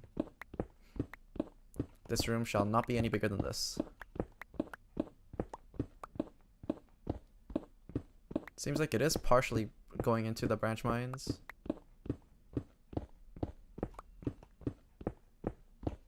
Another really nice perk to this would be if I were to accidentally find a slime chunk. That would be amazing.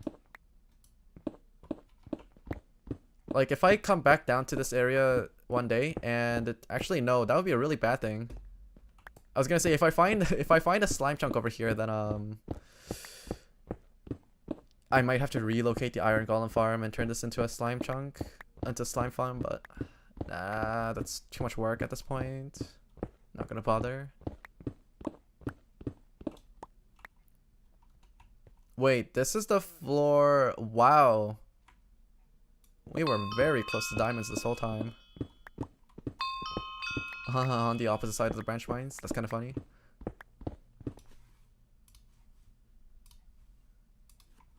Hello, Soggy. Sorry, I was kind of rambling for a little bit there. Did I make you wait? What's up? This inadvertently turned into a very chill mining session. So once I'm done digging this stuff out, I'm gonna make a chunk loader, and then my iron farm will be in full production 24/7. Iron for days. No, you're fine. Okay, thank you.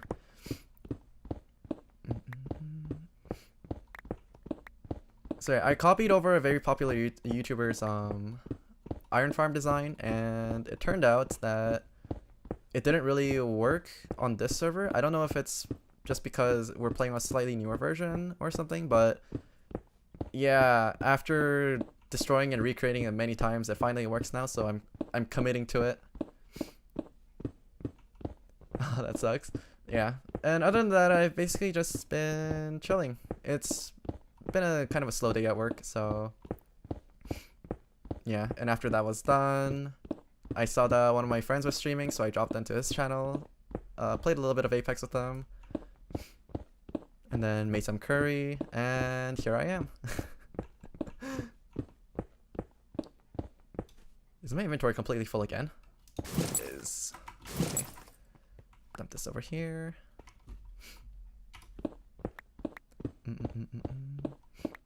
Oh yeah, have you you've read up about D4TJ's English release being on a different app, right? Have you heard about it?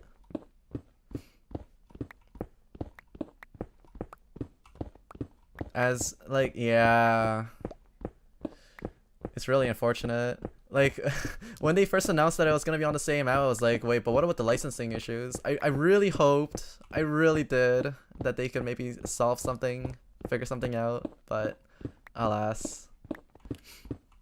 But yeah, at least we're getting the game. I'm very excited for that. At least we're getting the game.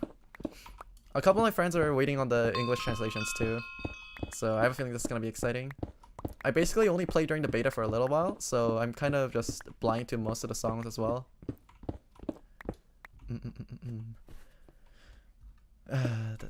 And there's also one other thing. I have to figure out if I can actually stream the game from my iPad,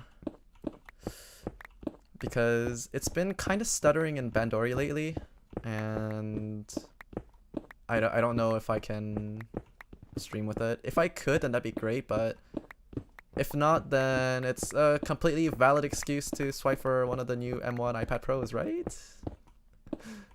I only played the JP version for a while back. Like Bandori or D4DJ? For D4DJ, I actually played it a little bit at the launch, and then I think I forgot to redeem my disc cover as well from the pre-registration campaign. D4DJ, yeah.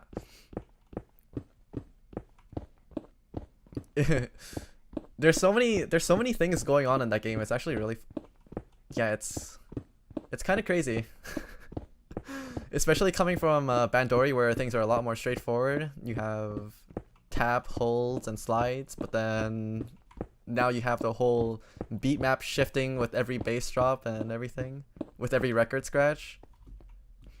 There's so much to focus on, but it's very exciting. I really like the higher skill cap that's being introduced here.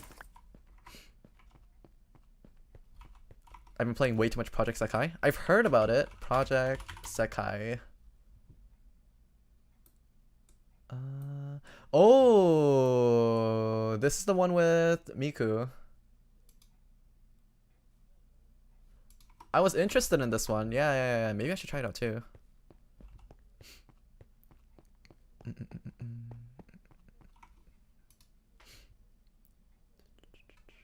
I saw some gameplay of it, and I thought it was really cool. It looks like the UI and everything looks really clean. And I think the gameplay is extremely similar to D4 not D4DJ, Bandori, I think. Yeah, I should probably give it a try.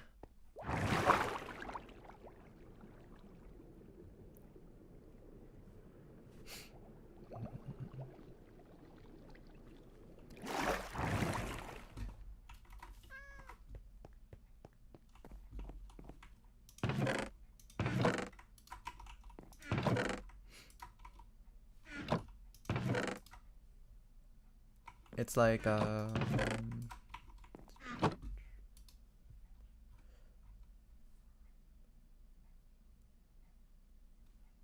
sadly I play Bang Dream more because it has an English translation, but UI wise I like Project Sekai more. Ah, that reminds me, I should probably pick up Bandori again. It's been a while. It's definitely been a while.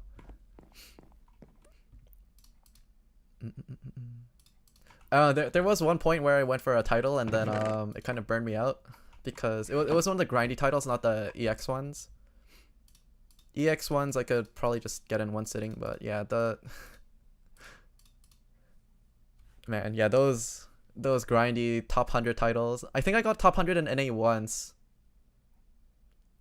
And I don't think I bothered with any of the top titles in JP. I might have gotten a top 2000 in JP once, but yeah. Nice, thank you. Yeah, I wanna... I'm kind of tempted to go back and check on my account again. I should probably patch the app. Because I have the account on my phone. I'm pretty sure it's been updated. Automatically, at least. Oh, whoops. I just hit my stand.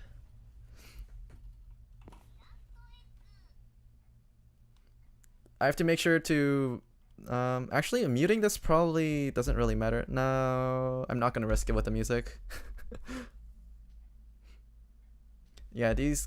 like, there's usually no problems if you stream the music from the game when you're playing it, but when you're using it as like background music, whether it's your choice or not, for a different game, then that's when the copyright issues might come in. So I'm gonna mute this real quick. 1 sec. Yeah, I kind of ended up ditching the English version for the Japanese one because I preferred the song catalog. And I thought it was a kind of a decent opportunity to learn some Japanese in the process. Now, I'll be honest and say that it didn't really help until I actually started learning it separately as an actual thing. Yeah.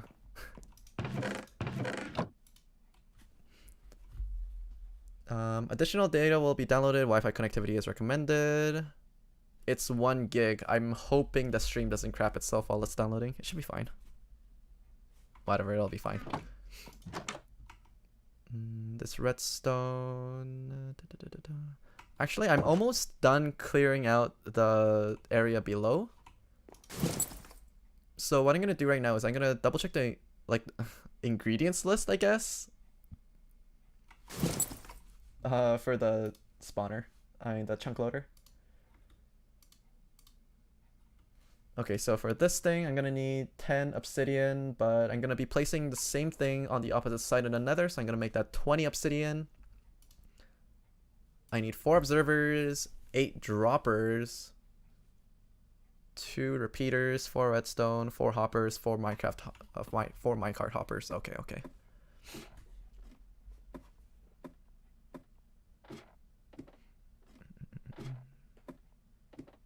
When it comes to these rhythm games, though, I kind of want to... I don't know. It's kind of nice to just flex the old account that I had, but... it's kind of more exciting to just start up a new one on stream, isn't it?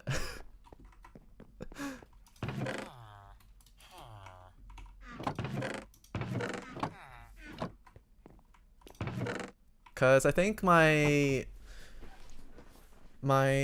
Japanese Bandori account has a...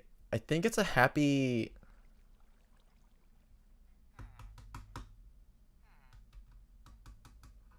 Is it HHW?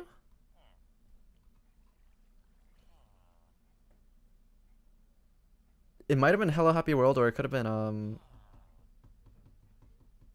it definitely wasn't a Roselia team. No, it was Afterglow. Yeah, it was. I have a full Happy Afterglow team. And it's mostly filled with score, so it was just stomping people left and right during during PvP events. Yeah, that was fun. Maybe I'll bring it up again, but yeah, I heard that there's like Morphonica and yeah, Morphonica's in the game too, isn't it? Afterglow, Pastel Pellets, Hello Happy World, and Morphonica.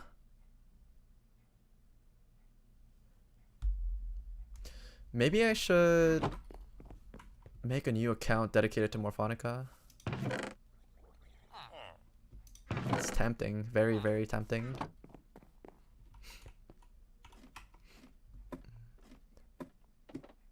I have these 2 extra Eyes of Enders that I don't really need. I'm gonna dump them in my inventory, and then I'm gonna... What else do I need? Right, 10 obsidian I already have. No, this is coal. 20 obsidian.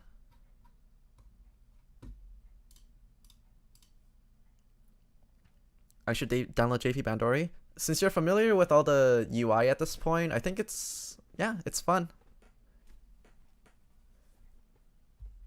And because it's way more popular, it's probably easier to find matches. Or one thing they did notice is because there's a lot more whales over in the JP server, it's a lot easier to get carried with a new account.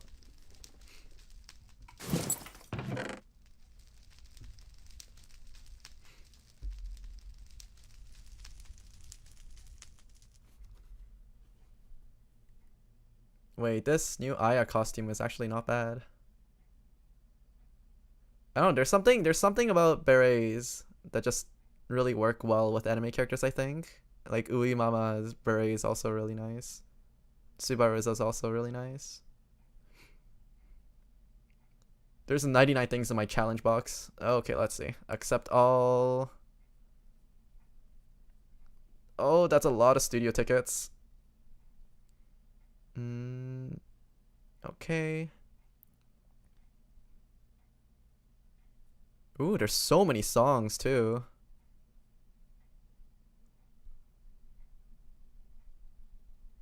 Oh, right, there's a full version of Firebird. It took me so long to understand you need to level up your units to get a higher score on songs because I would like full combo and wonder why I got a B. Yeah. Yeah. That's one of the things, that's one of the reasons why I don't really want to start up a new account. Because getting all the stars and stuff like that is kind of annoying. Getting all the rewards. Like, the rich get richer in this game. There's so many X mission rewards that I just need to... I'm pressing accept all, and I pressed it like 7 times already, and it's still going.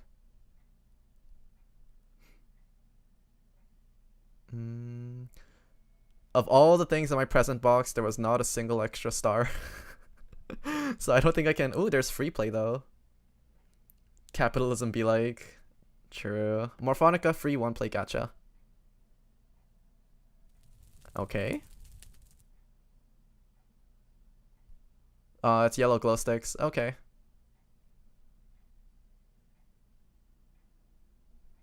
Widening horizon. Twin tails are nice. Twin tails are nice. Let me just double check my profile. I hit rank 133 in NA. What team was I running? I don't think I was running any majorly good team. I think I was, yeah, my NA account had a half complete pure popping party. I would love to stream rhythm games on my phone, but I'm gonna be honest, I don't know how to. I could probably show you how, honestly. Yeah, maybe off stream one day if you want me to. I could probably show you. Are you running Android or iOS? Because if it's iOS, I have to look into it as well because I need to figure out how to stream from my iPad. But if it's for Android, then I already started streaming Puzzle and Dragons a while back. iOS? Okay. Yeah, if I figure out how to stream my iPad, I could probably let you know. I'm pretty sure Air server is the most common way that people stream games on it because I think that's also what the HoloLive members use to stream their avatars. Yeah, well, yeah. Yeah, I'm pretty sure we just have to figure out how to use Air server.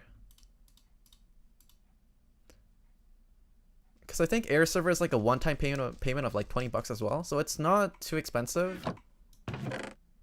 And it's basically a one license that fits all, so you can use it to stream your Android phones if you ever get one down the line as well, I think. So for observers, what do I need for observers?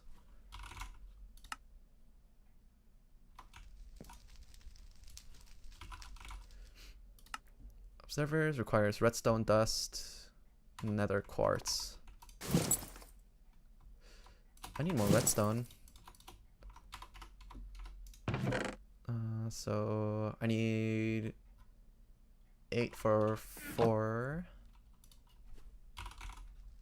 Right, I also need cobblestone.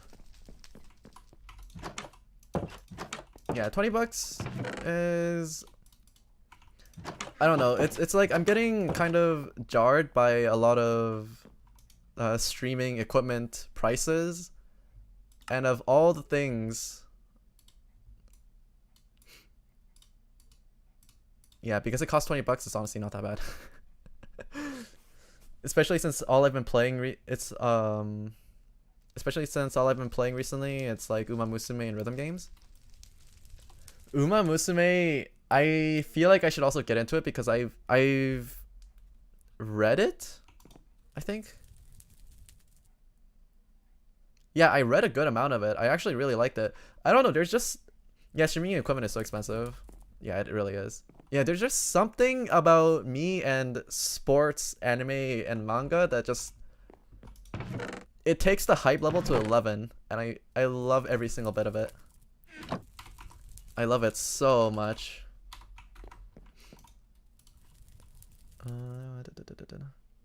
I unironically read a lot of Keijo too.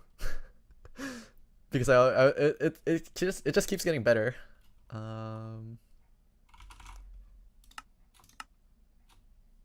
Oh, I made too many. Well, that's fine. Train up horse girls.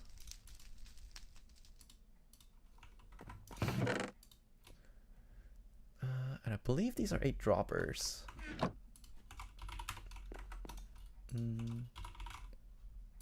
And that also reminds me, I really want to reread and... No, not even reread. I want to rewatch Haikyuu. I think I've missed out on like the past 2 seasons of it or something.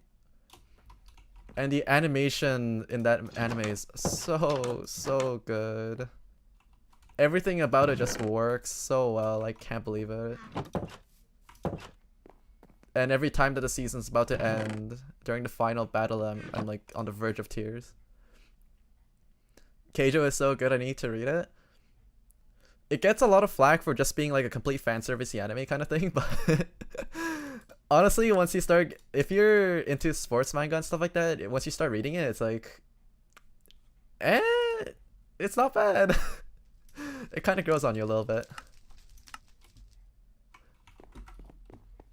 But yeah, it's definitely something that I wouldn't read on the train or anything like that though.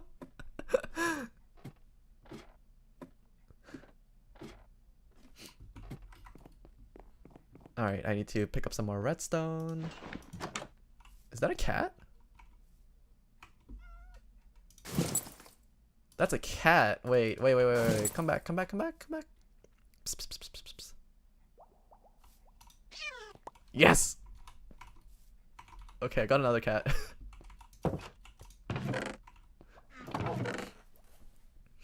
Oh yeah, definitely though. Yeah.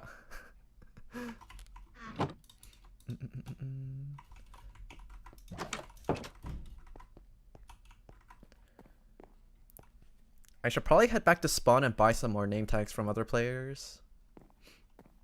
And then I can actually start making a cat army.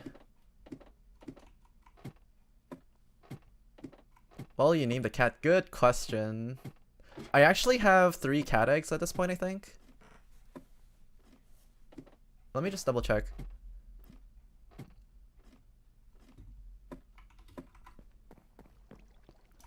Over here? Yeah, I have 3 cat eggs now. There's 2... Oh, they're all different types. So one is white, one is a ragdoll, and the other is a calico. It kind of feels like I'm playing Pokemon, to be honest, but... Yeah, what should I name the cats? Maybe I'll put it up on Twitter for discussion.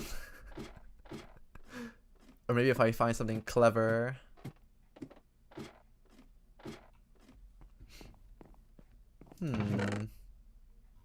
Yeah, because the little village over there is it fits all the requirements for a small village. It's actually spawning cats nearby. I found that to be pretty funny. Animals are just good to have. cats are doubly nice because they actually keep creepers away. On this server, there's actually no creeper explosions, but you know, who doesn't like cats? Lol, let's battle cats.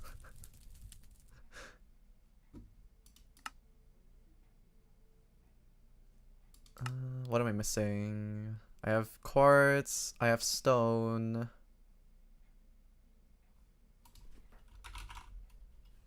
Oh right, I have to look into it from here. Comparators. Comparators? Oh, redstone torches, not redstone dust. Okay, okay. So I need 2 of these. I need 4 dust. Cats are the best. Agreed. I need 16 building blocks. I need 4 droppers. I have 1 dropper here.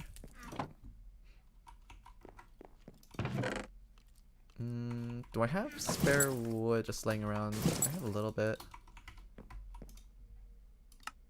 Wait, do I have spare chests laying around? I probably do. Okay, I have 2 chests over here. I can make another chest.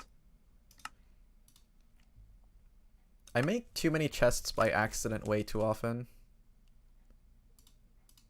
It's a really bad habit, I'll be honest.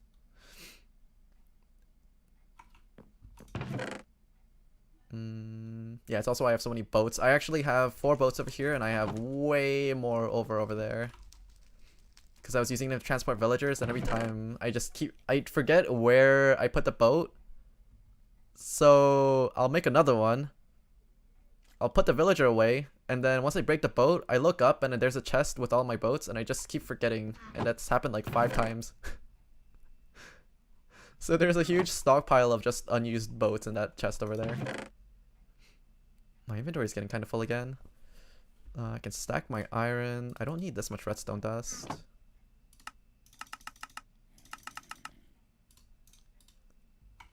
A bit over here. Put all the useless stuff in here.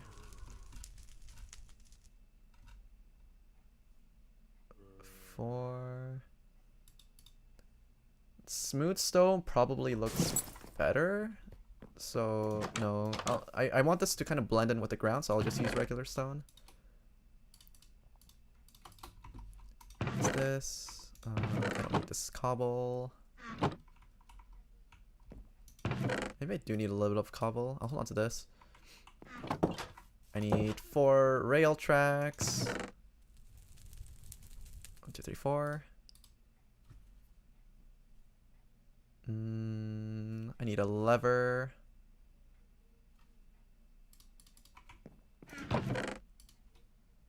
I'll be back. Ought to do something. Okay, take your time. I'll see you soon. And I need 4 hopper minecarts, so I actually need 4 more chests.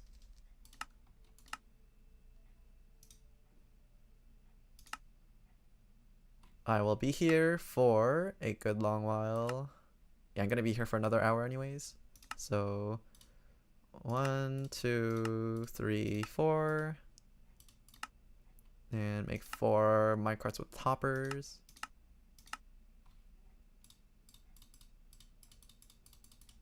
I think that's all I need. Let's go take a look at the tutorial now.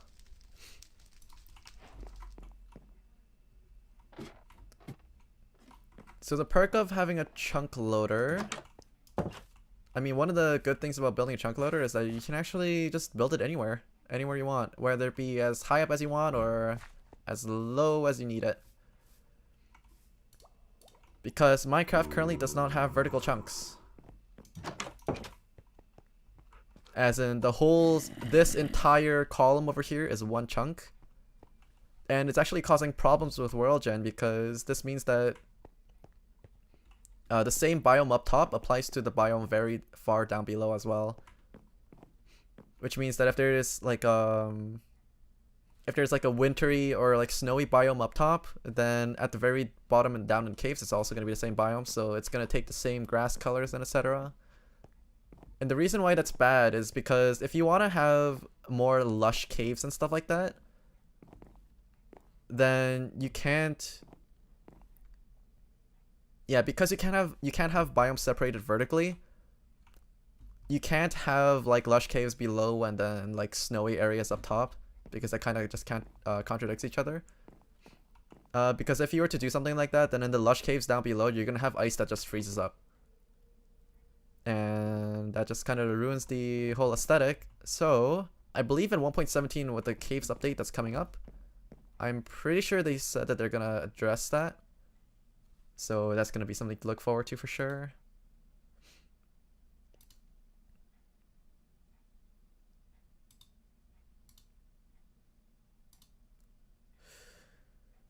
So let's see over here. I'm kind of doing this with sound off. I hope I don't get screwed. This will be fine. The worst case, I'll just rebuild it.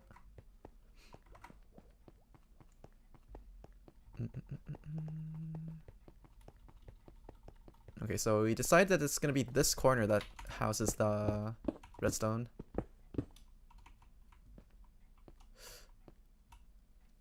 Yeah, it's gonna be this area over here. And so what this means is, if I use this regular stone, I don't need the mob capture anymore. I already have my cat. I also don't need this iron. Redstone torches. Rails I do need. Empty bucket I don't need. I'll hold it to this bucket. I can also dump these torches. Slime fun guide is useless. Granite I'll hold on to. Yeah, I think this is good. So the portal is gonna be this direction, like this. So I believe it's gonna be like this.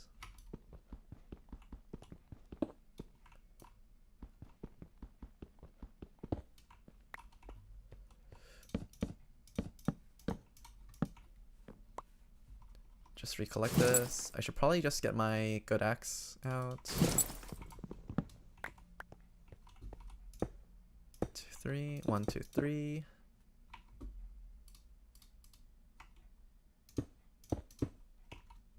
Like so. I wonder if this... It's a 3x2, but it looks so empty.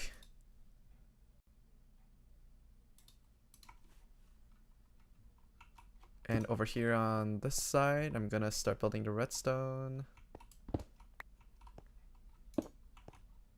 Over here. I believe these hoppers need to look up.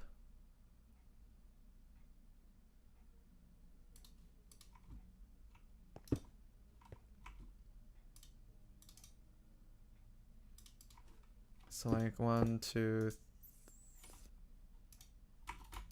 3, 4. No, not the top one. The top one needs to face up this way.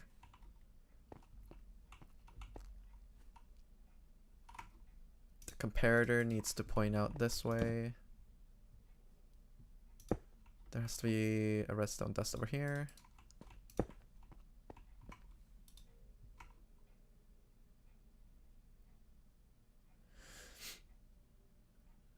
Okay.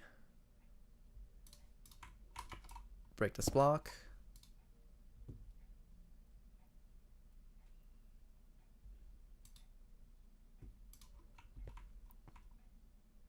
And then, okay, I can see why I need to place down the obsidian last.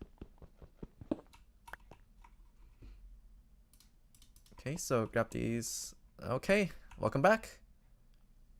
So I have to place this observer looking at that direction.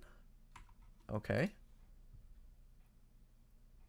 And build up 2 blocks.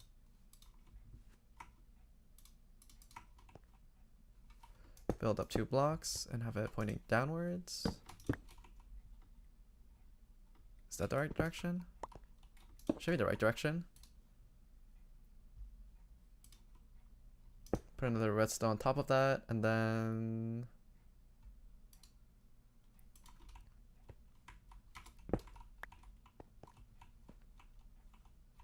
oh Oh, and then start building the portal above. Does it matter?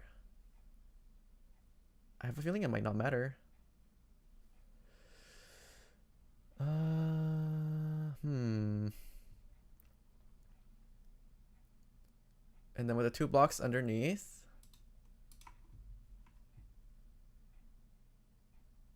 Oh, it does matter. Okay. Yeah, it does matter.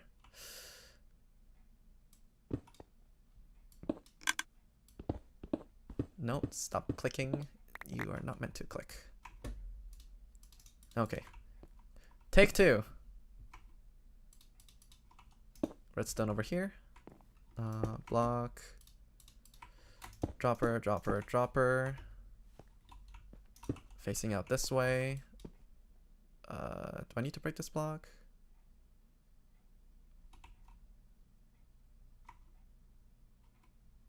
No, I didn't do this right again. It's like this. Out, out, in. Okay. And then now we have the observer pointing this way. And I believe another one pointing down.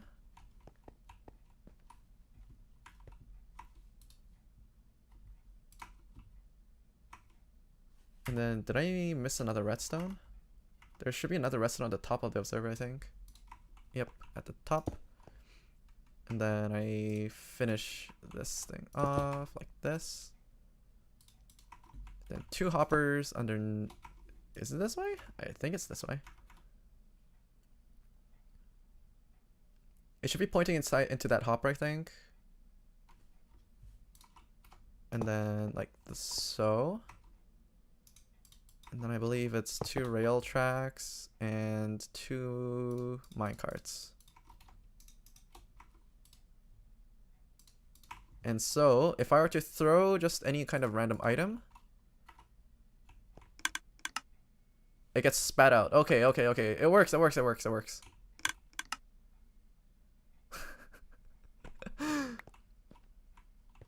Okay, so that's perfect.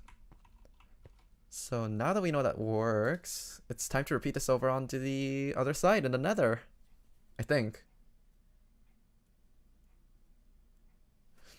Oh yeah, I should probably just encase the rest of this in stone.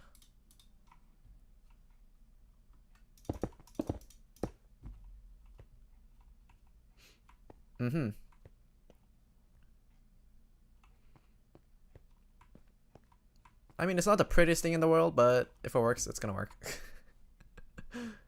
Oh yeah, I also need to encase the front so that I don't lose any items. Like so.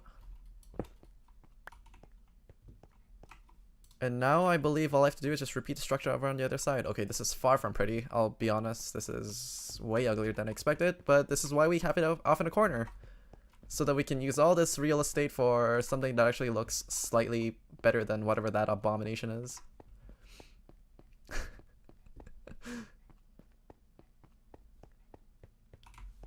Oh yeah, so because we're heading over into the nether to replicate the same thing over on the other side, what we need to do is we need to mark up these coordinates over here. So add over here. This is gonna be the... Migi has reached level 1200 in mining.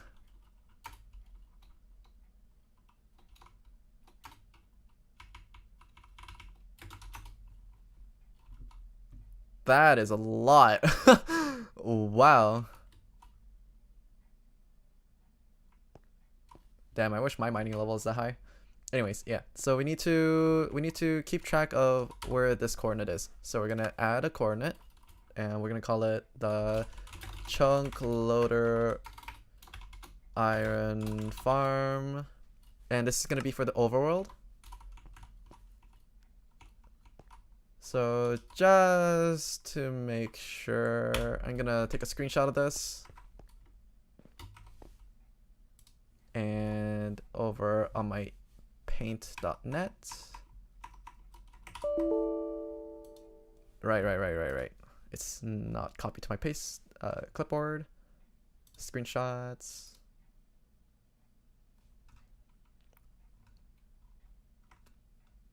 1009, 6, and 3731.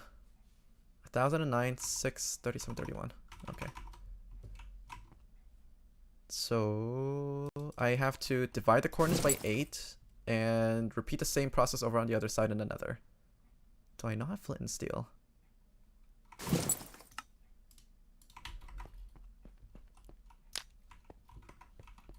I'm gonna light that portal up, but I'm not gonna go through it, because if I go through it, then what's gonna happen is it's gonna generate another portal over in the nether, and I have no idea where it's gonna land up. Because I want more control over where I want the portal to go, I'm gonna manually head over to the nether myself, and I'm gonna make the portal where I want it. Actually, yeah, let's just go through the portal. It's probably a lot easier that way. We're gonna go through the portal, and if it's in a really bad spot, then we're gonna move it, but otherwise it should be fine to keep.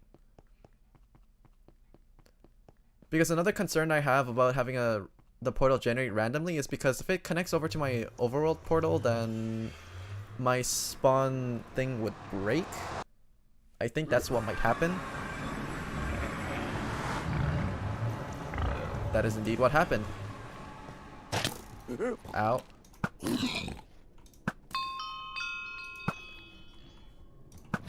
One thing I don't like is there's a lot of hostile mobs over here. Okay, so to get around this, I believe if I just make the portal lower into the ground, it should be fine. So I did have a temporary, like, little walkway I created down here, just so I could get to the lava and stuff. Hopefully I don't die. I'm carrying a lot of really important stuff. That is ideally where I kind of want to build it, to be honest. Okay, so 1009, 6, and 3731. So I had on-screen text on the whole time, didn't I? Yeah. So 1009, 6. Negative 3731 divided by 8 is 126. 125. 3731 divided by 8, that's 466. 466.375.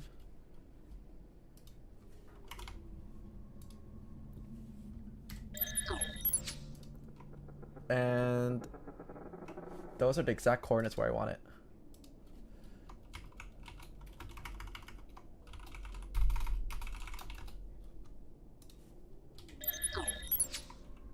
So on the overworld, it's 1009, 6, and negative 3731, but in the nether, I want it to be 126, negative 466.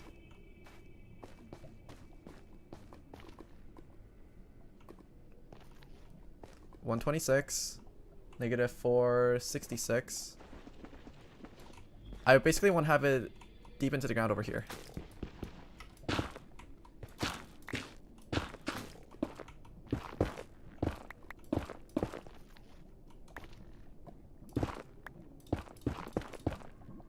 This is gonna be dangerous.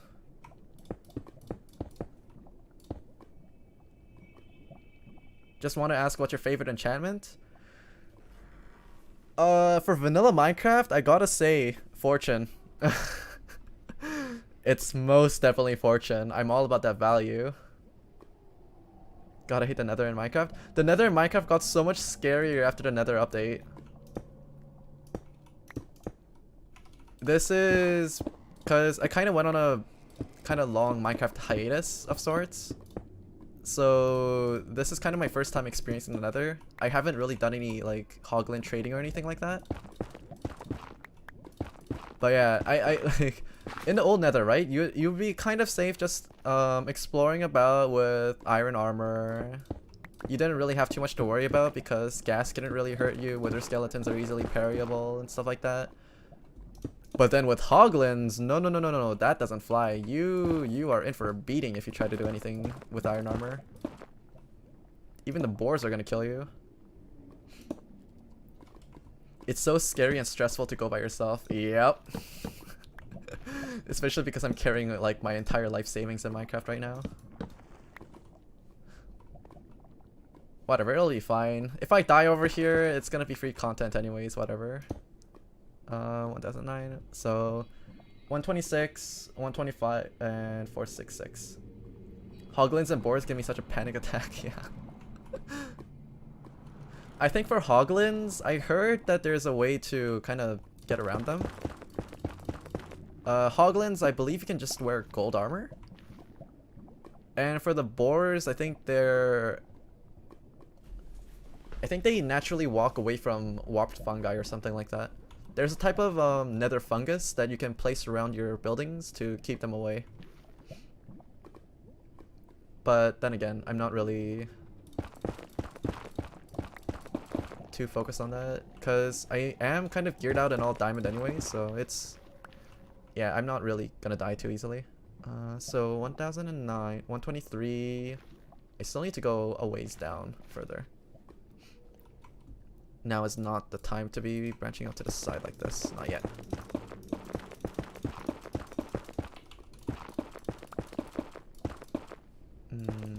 Break you too.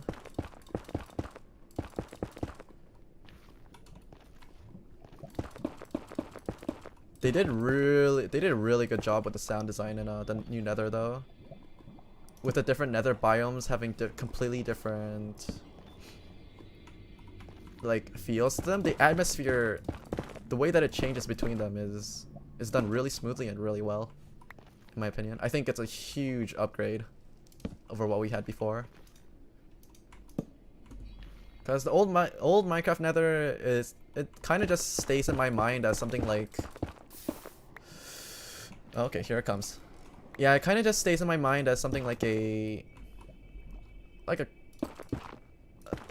somewhere where you just go to just get your stuff and just get out, I guess. Like a quick cash, like a in and out, I guess. Treat it like a diner or something. But with the new Nether, because of its like the new biomes and stuff like that, I feel like I could honestly build a really good base over here. There's just so much more potential with the new biomes that they put into the game. So I'm gonna be running into a lot more lava over here. Okay, thankfully that lava pocket was small. Gravel, you are something I did not want to see. Oh gosh, okay. 1, 2, 3, 1, 2, 3. The problem with gravel is if I end up bringing lava down from the sky, that's gonna be a lot harder to deal with. A lot harder. Okay, so I have too much stuff in my inventory. I'm gonna start dumping. Wait, I can use these torches. I'll dump some of this back. I don't need this much netherrack. Okay.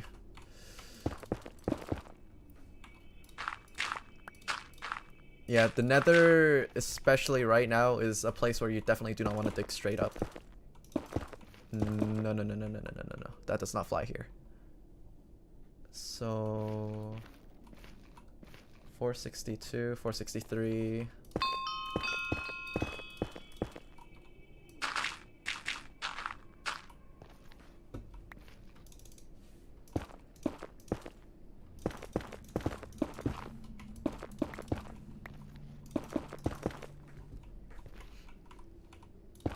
I'm getting pretty close to my destination.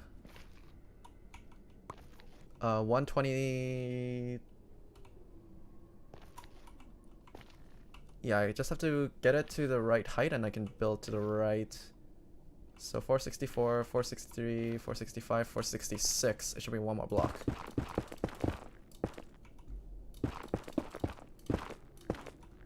I'm gonna stop it here. 1, 2, 3. 1, 2, 3. What kind of block is this? This thing looks so cool. Blackstone? Do I hear hogs? Is this their base? Is this what their base is made out of? No, this is just the bottom of the pillars. Okay. Okay, okay. I don't have to freak out just yet. And I want to build at 466, and I just have to dig that way too.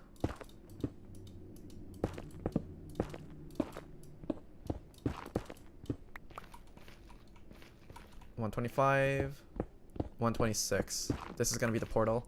I'm not gonna be too fussy about the exact Y coordinate, simply because I don't think it really matters. 126, negative 466. This is exactly where the portal needs to go. Okay.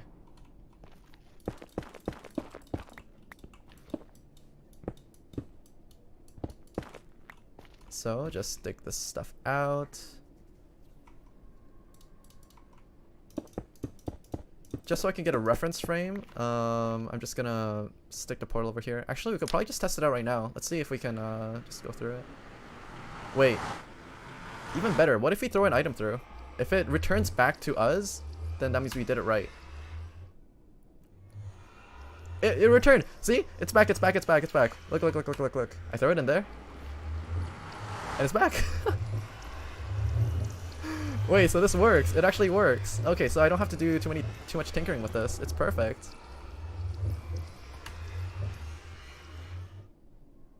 God, that's so fun. Okay.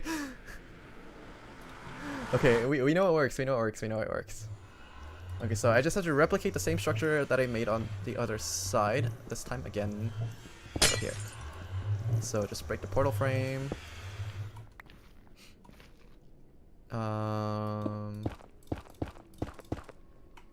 Just trying to do this off of memory. So there's 1, 2, 3, 1 forward at the bottom of the frame. There is 1 repeater.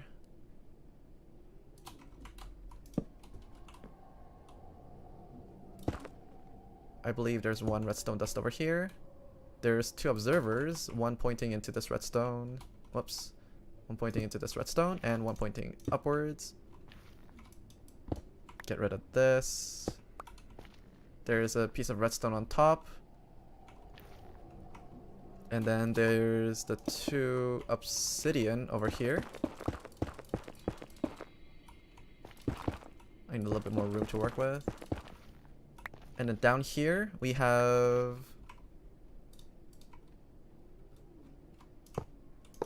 the 2 pointing in this way. We have the 2 tracks.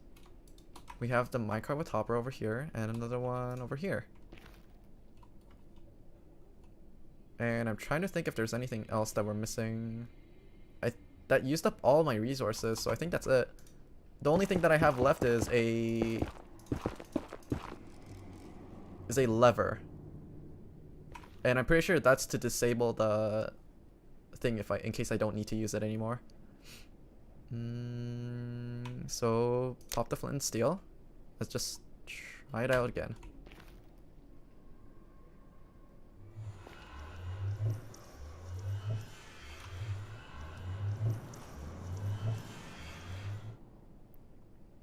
So why didn't the item come back is my question.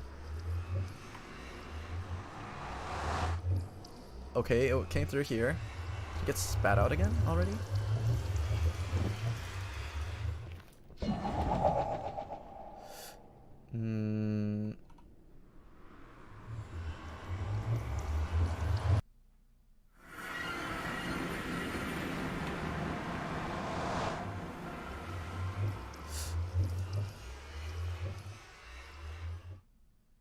Okay, let's try something that's a little bit easier to keep track of. Let's try throwing an arrow in there.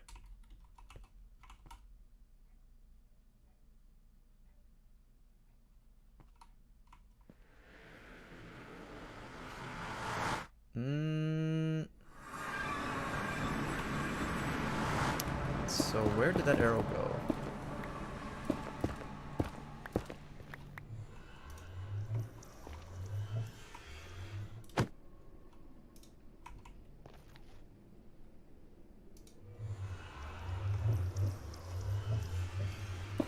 Okay, everything's a mess. My rail...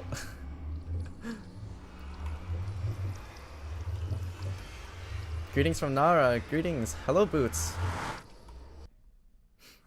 How have you been doing? Where are my items going?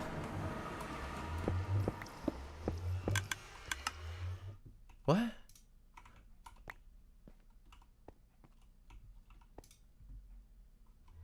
I don't know where the items are getting stuck.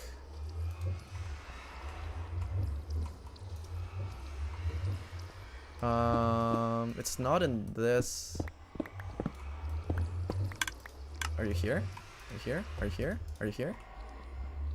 I lost an arrow. I'm good, man. What time is it for you? It is currently 10:32 p.m. in my region. It is. I live in EST, Eastern Daylight Time, I guess. Yeah. Okay. This is strange. My items are disappearing into the void. Eh? Like, it's supposed to come back. It's supposed to keep throwing itself back and forth. But it's not really... Yeah, my items are getting stuck somewhere, but I don't know where. Is it here? Oh, wait. Yeah, it's here. Is it not pointed upwards? Is that what the problem is?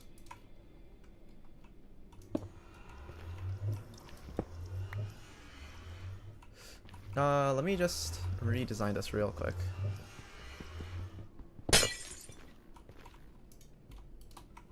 Ah, it's 11:30 a.m. here? Oh, we're 12 hours apart. You're literally on the other side of the world, huh?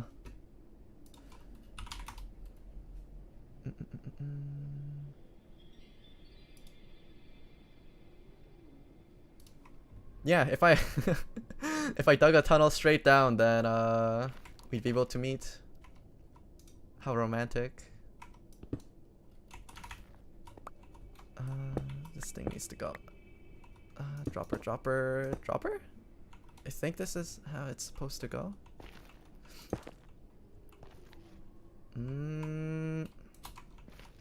Okay, well, at least I figured out where my things were getting stuck. That's being American living in Japan for you? Yep. Japan is definitely a place I want to visit one day. Drop this Minecraft topper over here.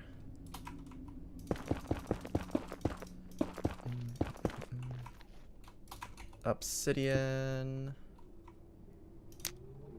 Light the torch. If I want to watch an American streamer, I gotta wake up early. Oh, yeah, that's true. So one of the things that I'm trying to do to cater to more Eastern audiences is, because on the weekends I try to stream a little bit earlier. I might do 2 streams on weekends where I do one at like 3 p.m. my time or like 3 a.m. for yours.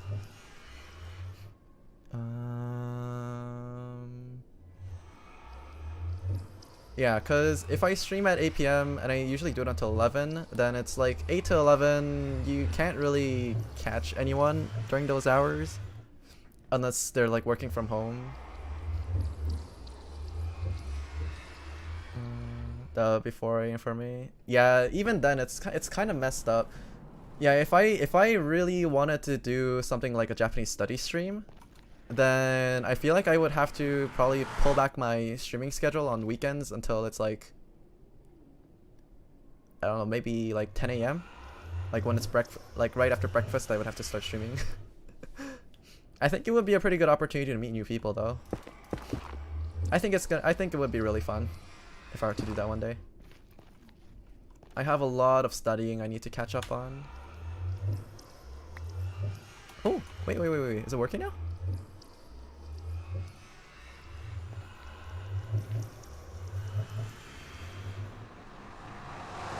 I threw the item, but why isn't it coming back to me? Okay, if I throw an arrow, is it gonna come back to me?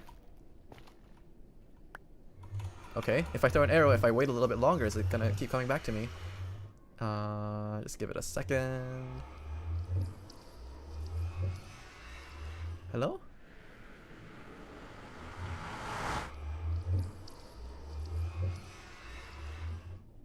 You better not be getting stuck in the opposite end.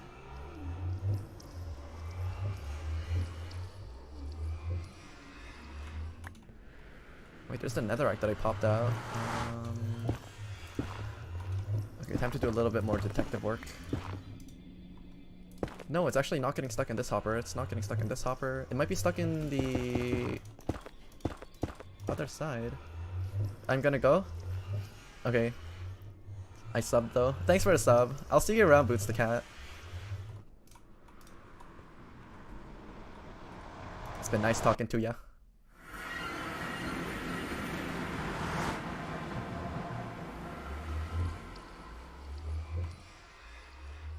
Why is there granite here? Oh wait, you play Apex? Yeah, I play Apex. You want to play one day? I actually play with my viewers quite frequently. Oh, this looks ugly. I am number 6 predator on console. Oh my god, really? Wait, hold up.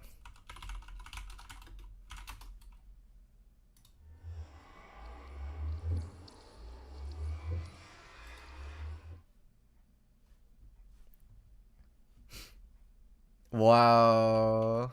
A predator in the flesh. That's amazing. Wow. How long have you been playing Apex? That's really cool. At least before I got grounded? Oh, unfortunate. It happens to the best of us, man. Don't worry about it. So my items are getting stuck somewhere. And once again, I am lost.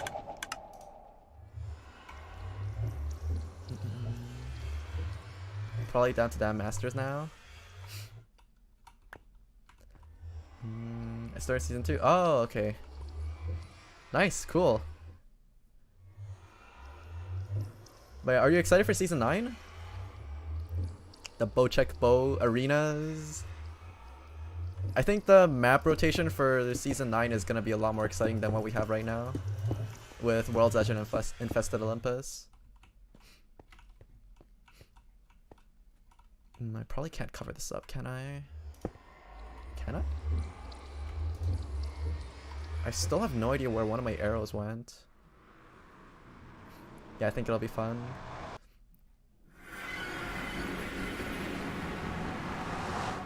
Yeah, I only managed to hit diamond this season for the first time, cause I never really cared about rank climbing in any of my games unless I get cosmetics off of it. But yeah, because now that I started streaming, it's like I feel like I should start trying to push myself a little bit more for content. King's Canyon makes me rip my hair out with the third parties. Exactly. I'm so happy that PK is gonna be back. Yeah, it's gonna be fun. It's definitely gonna be fun. I heard that the PK that's coming is also gonna have a built-in choke, so we won't need to look for that item anymore. It's basically just gonna get the triple take treatment, I guess. Okay, seriously, where did my items go? That is true. Yeah, I'm trying to intentionally not spoil myself a little bit too much so that I can just discover a lot of the things on the patch day and maybe just go over it on stream or something like that. But yeah, it's gonna be exciting. I pre-played it for like 4 hours. Oh yeah, true. I guess you would have the. I guess you would be invited if you're number 6 predator.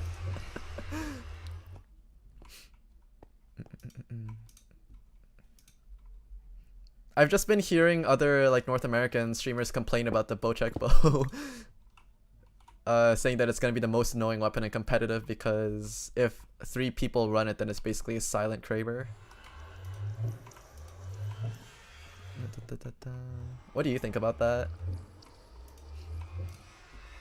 Or I guess you could technically be under NDA as well, so I'm not gonna push you to answer that. Okay, I actually lost an arrow. I have no idea to what.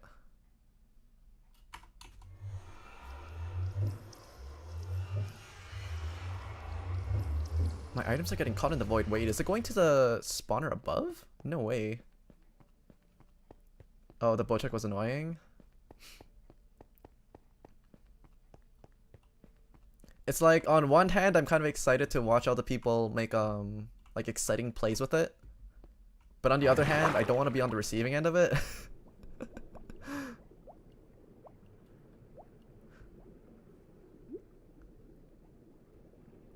I don't care if I get kicked out of the EA program.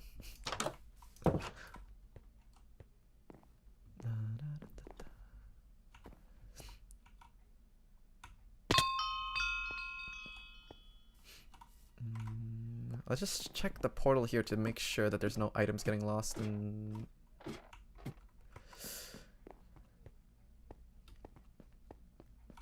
If the items are getting stuck in this portal, then there's a chance that I'm gonna have to remake this one.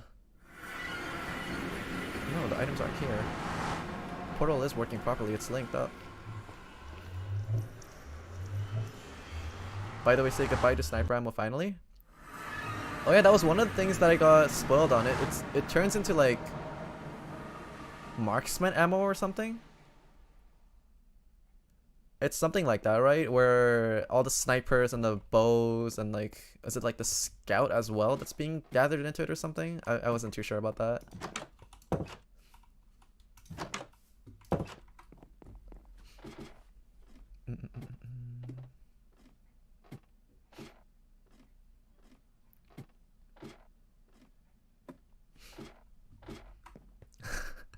But yeah, finally no more sniper ammo. Marksman is an ammo that's like all other ammo when it comes to stacks of ammo. Ah.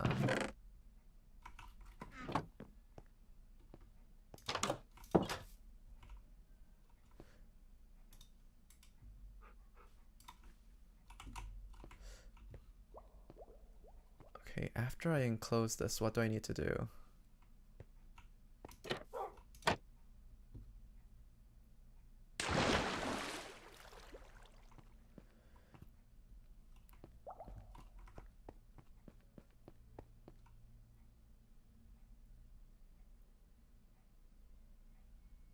Huh? Wait, where did this guy put the item?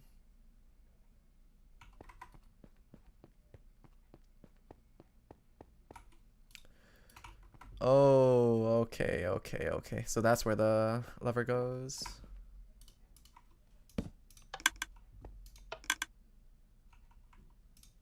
So if I were to put a piece of gravel through here.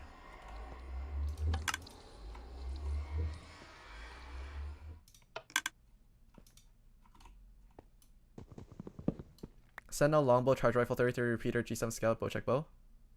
Ah. Those are the ammo, marksman ammo guns.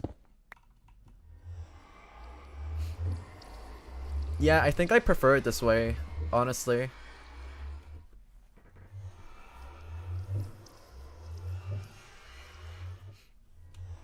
Yeah, they have similar...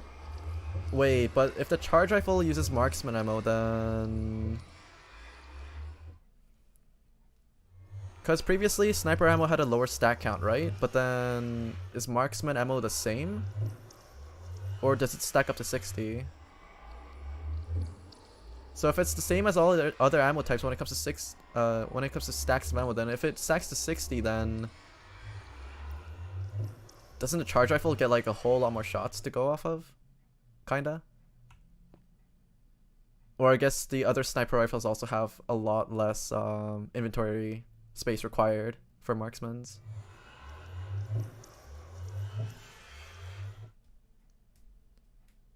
Because I was thinking like the 24 stack requirement would be...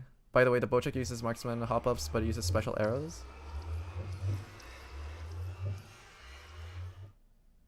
Ah, marksman stacks to 60.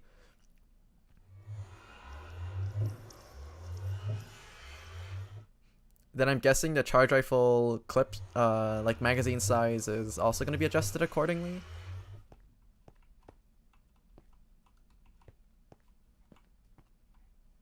Wow, but a new ammo type again.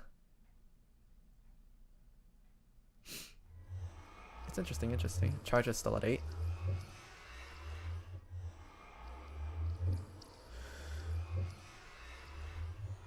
I have mixed feelings about that. Charge is still at 8. Mixed feelings. Falca's fun but kind of average. That's what I've been hearing too. Like I know people were freaking out about. Is this dropper not going up for some reason? Like people were freaking out about the. Oh, it's this thing I need to power.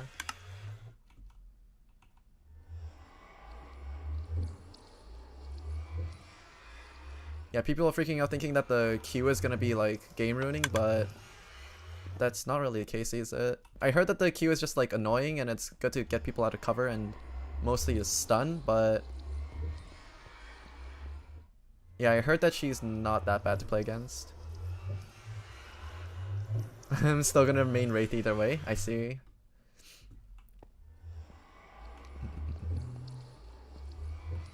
You must be pretty happy about the removal of low profile, huh?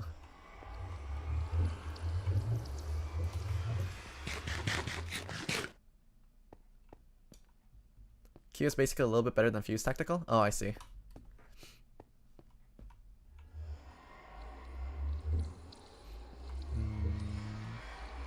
I think I need to watch this video with actual subtitles or something.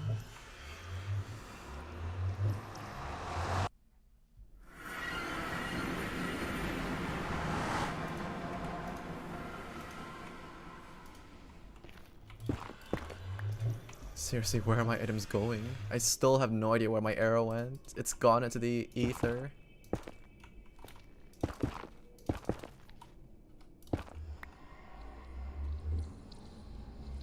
Yeah, plus they made Wraith Q instant again? What?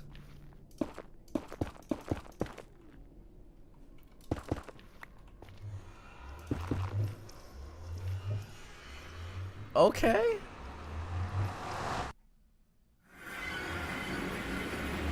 Wow, that's one thing. I didn't know about that one. Damn. Yeah, finally, it's back. It's back.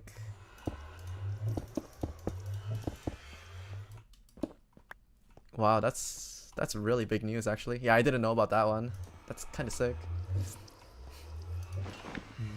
Nope, I do not want to raid my pickaxe.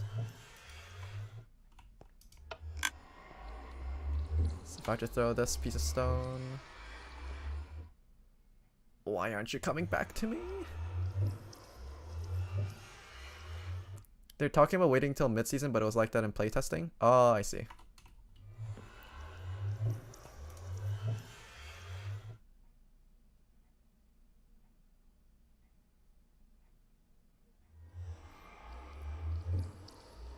I'm pretty sure if an item drops into one of the hoppers, then it should...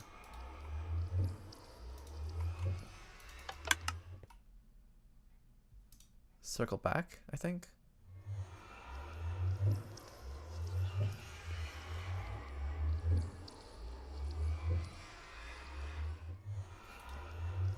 Yeah, I'm super excited for all the balance changes that's gonna come along. Probably gonna have to spend like a full hour just combing through every little detail in the patch notes. Oh man, that's gonna be exciting. I actually can't wait for next week. There's so much stuff going on. It's gonna be great. But I'm super hyped for arenas. Super hyped. Horizon Q is horrible now. I mean, they had to change it. Let's be honest here. They just had to change it. Does it eject you at the top? Or what's so bad about it? I think one of the suggestions that were being thrown around was to just have it so that you can't stay at the top, but just have it throw you off in the direction you're facing.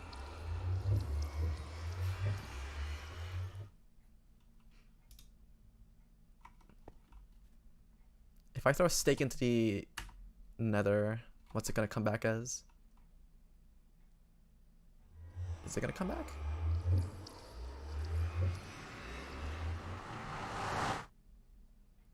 This thing is so wildly inconsistent. I have to do some testing afterwards, after the stream ends.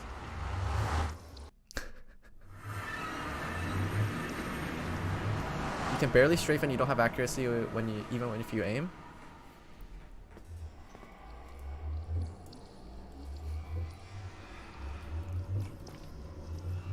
I think that's fair because from what it sounds like you can still.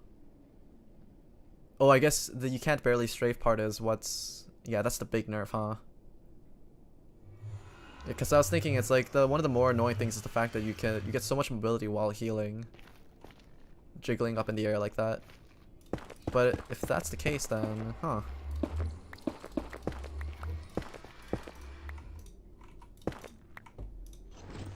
Oh my god, I'm actually gonna mold.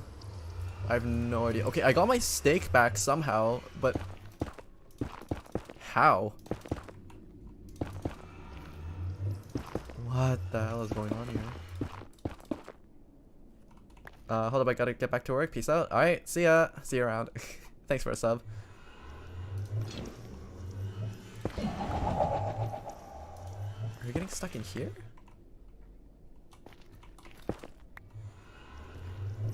What if I were to just block you off like this and just throw something in there?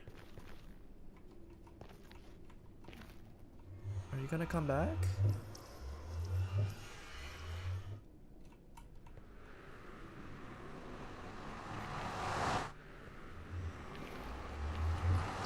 I'm legitimately so confused right now.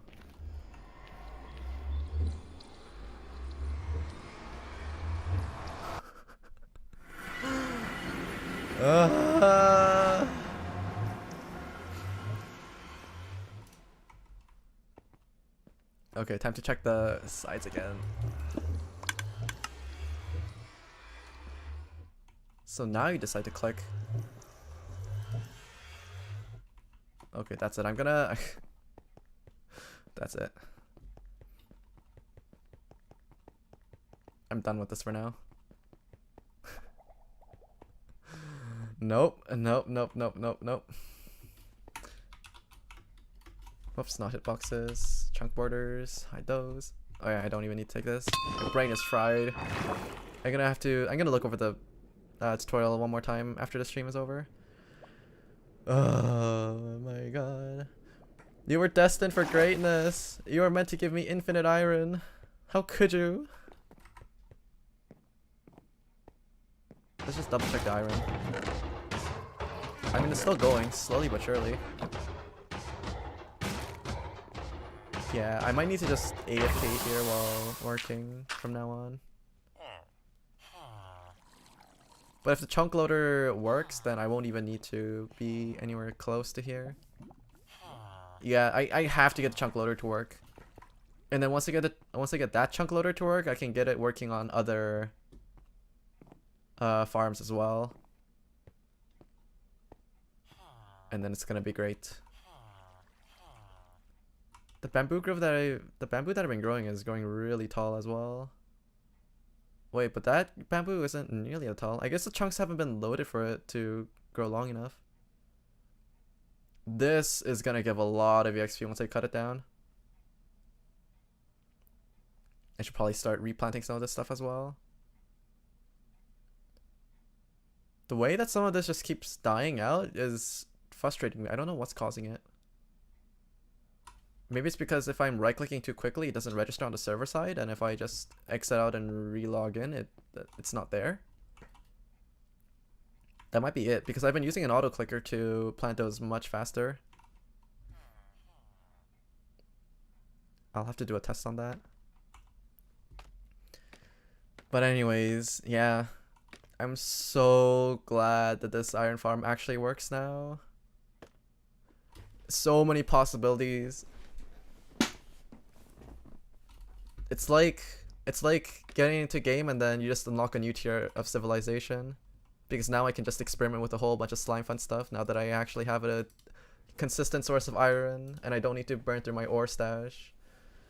Oh, feels good. Feels so good. But I think that's probably gonna be for today's stream. I started a little bit late and I ended it a little bit early too, but I mean, it is what it is. Tomorrow's stream is also gonna be Minecraft, but I'm not sure what I want to focus on. I think I want to, like, my original intention was to get started with electricity. So I might start tinkering around with that, maybe make some tools. there's a lot of slime fun stuff that I haven't explored yet, so this is all very new and very exciting stuff.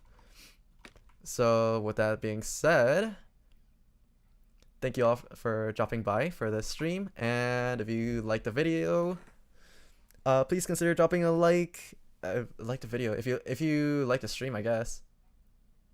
Yeah, and if you want to see more of me in the future, then please consider subscribing or following on Twitch and YouTube. And I'll see you guys at a later date. Oh yeah, please consider joining my Discord as well. I have it all set up and stuff now. So it's gonna have channel alerts, Twitter for anyone that actually doesn't have a Twitter account or doesn't check it often. And it also has a section for those looking to collab.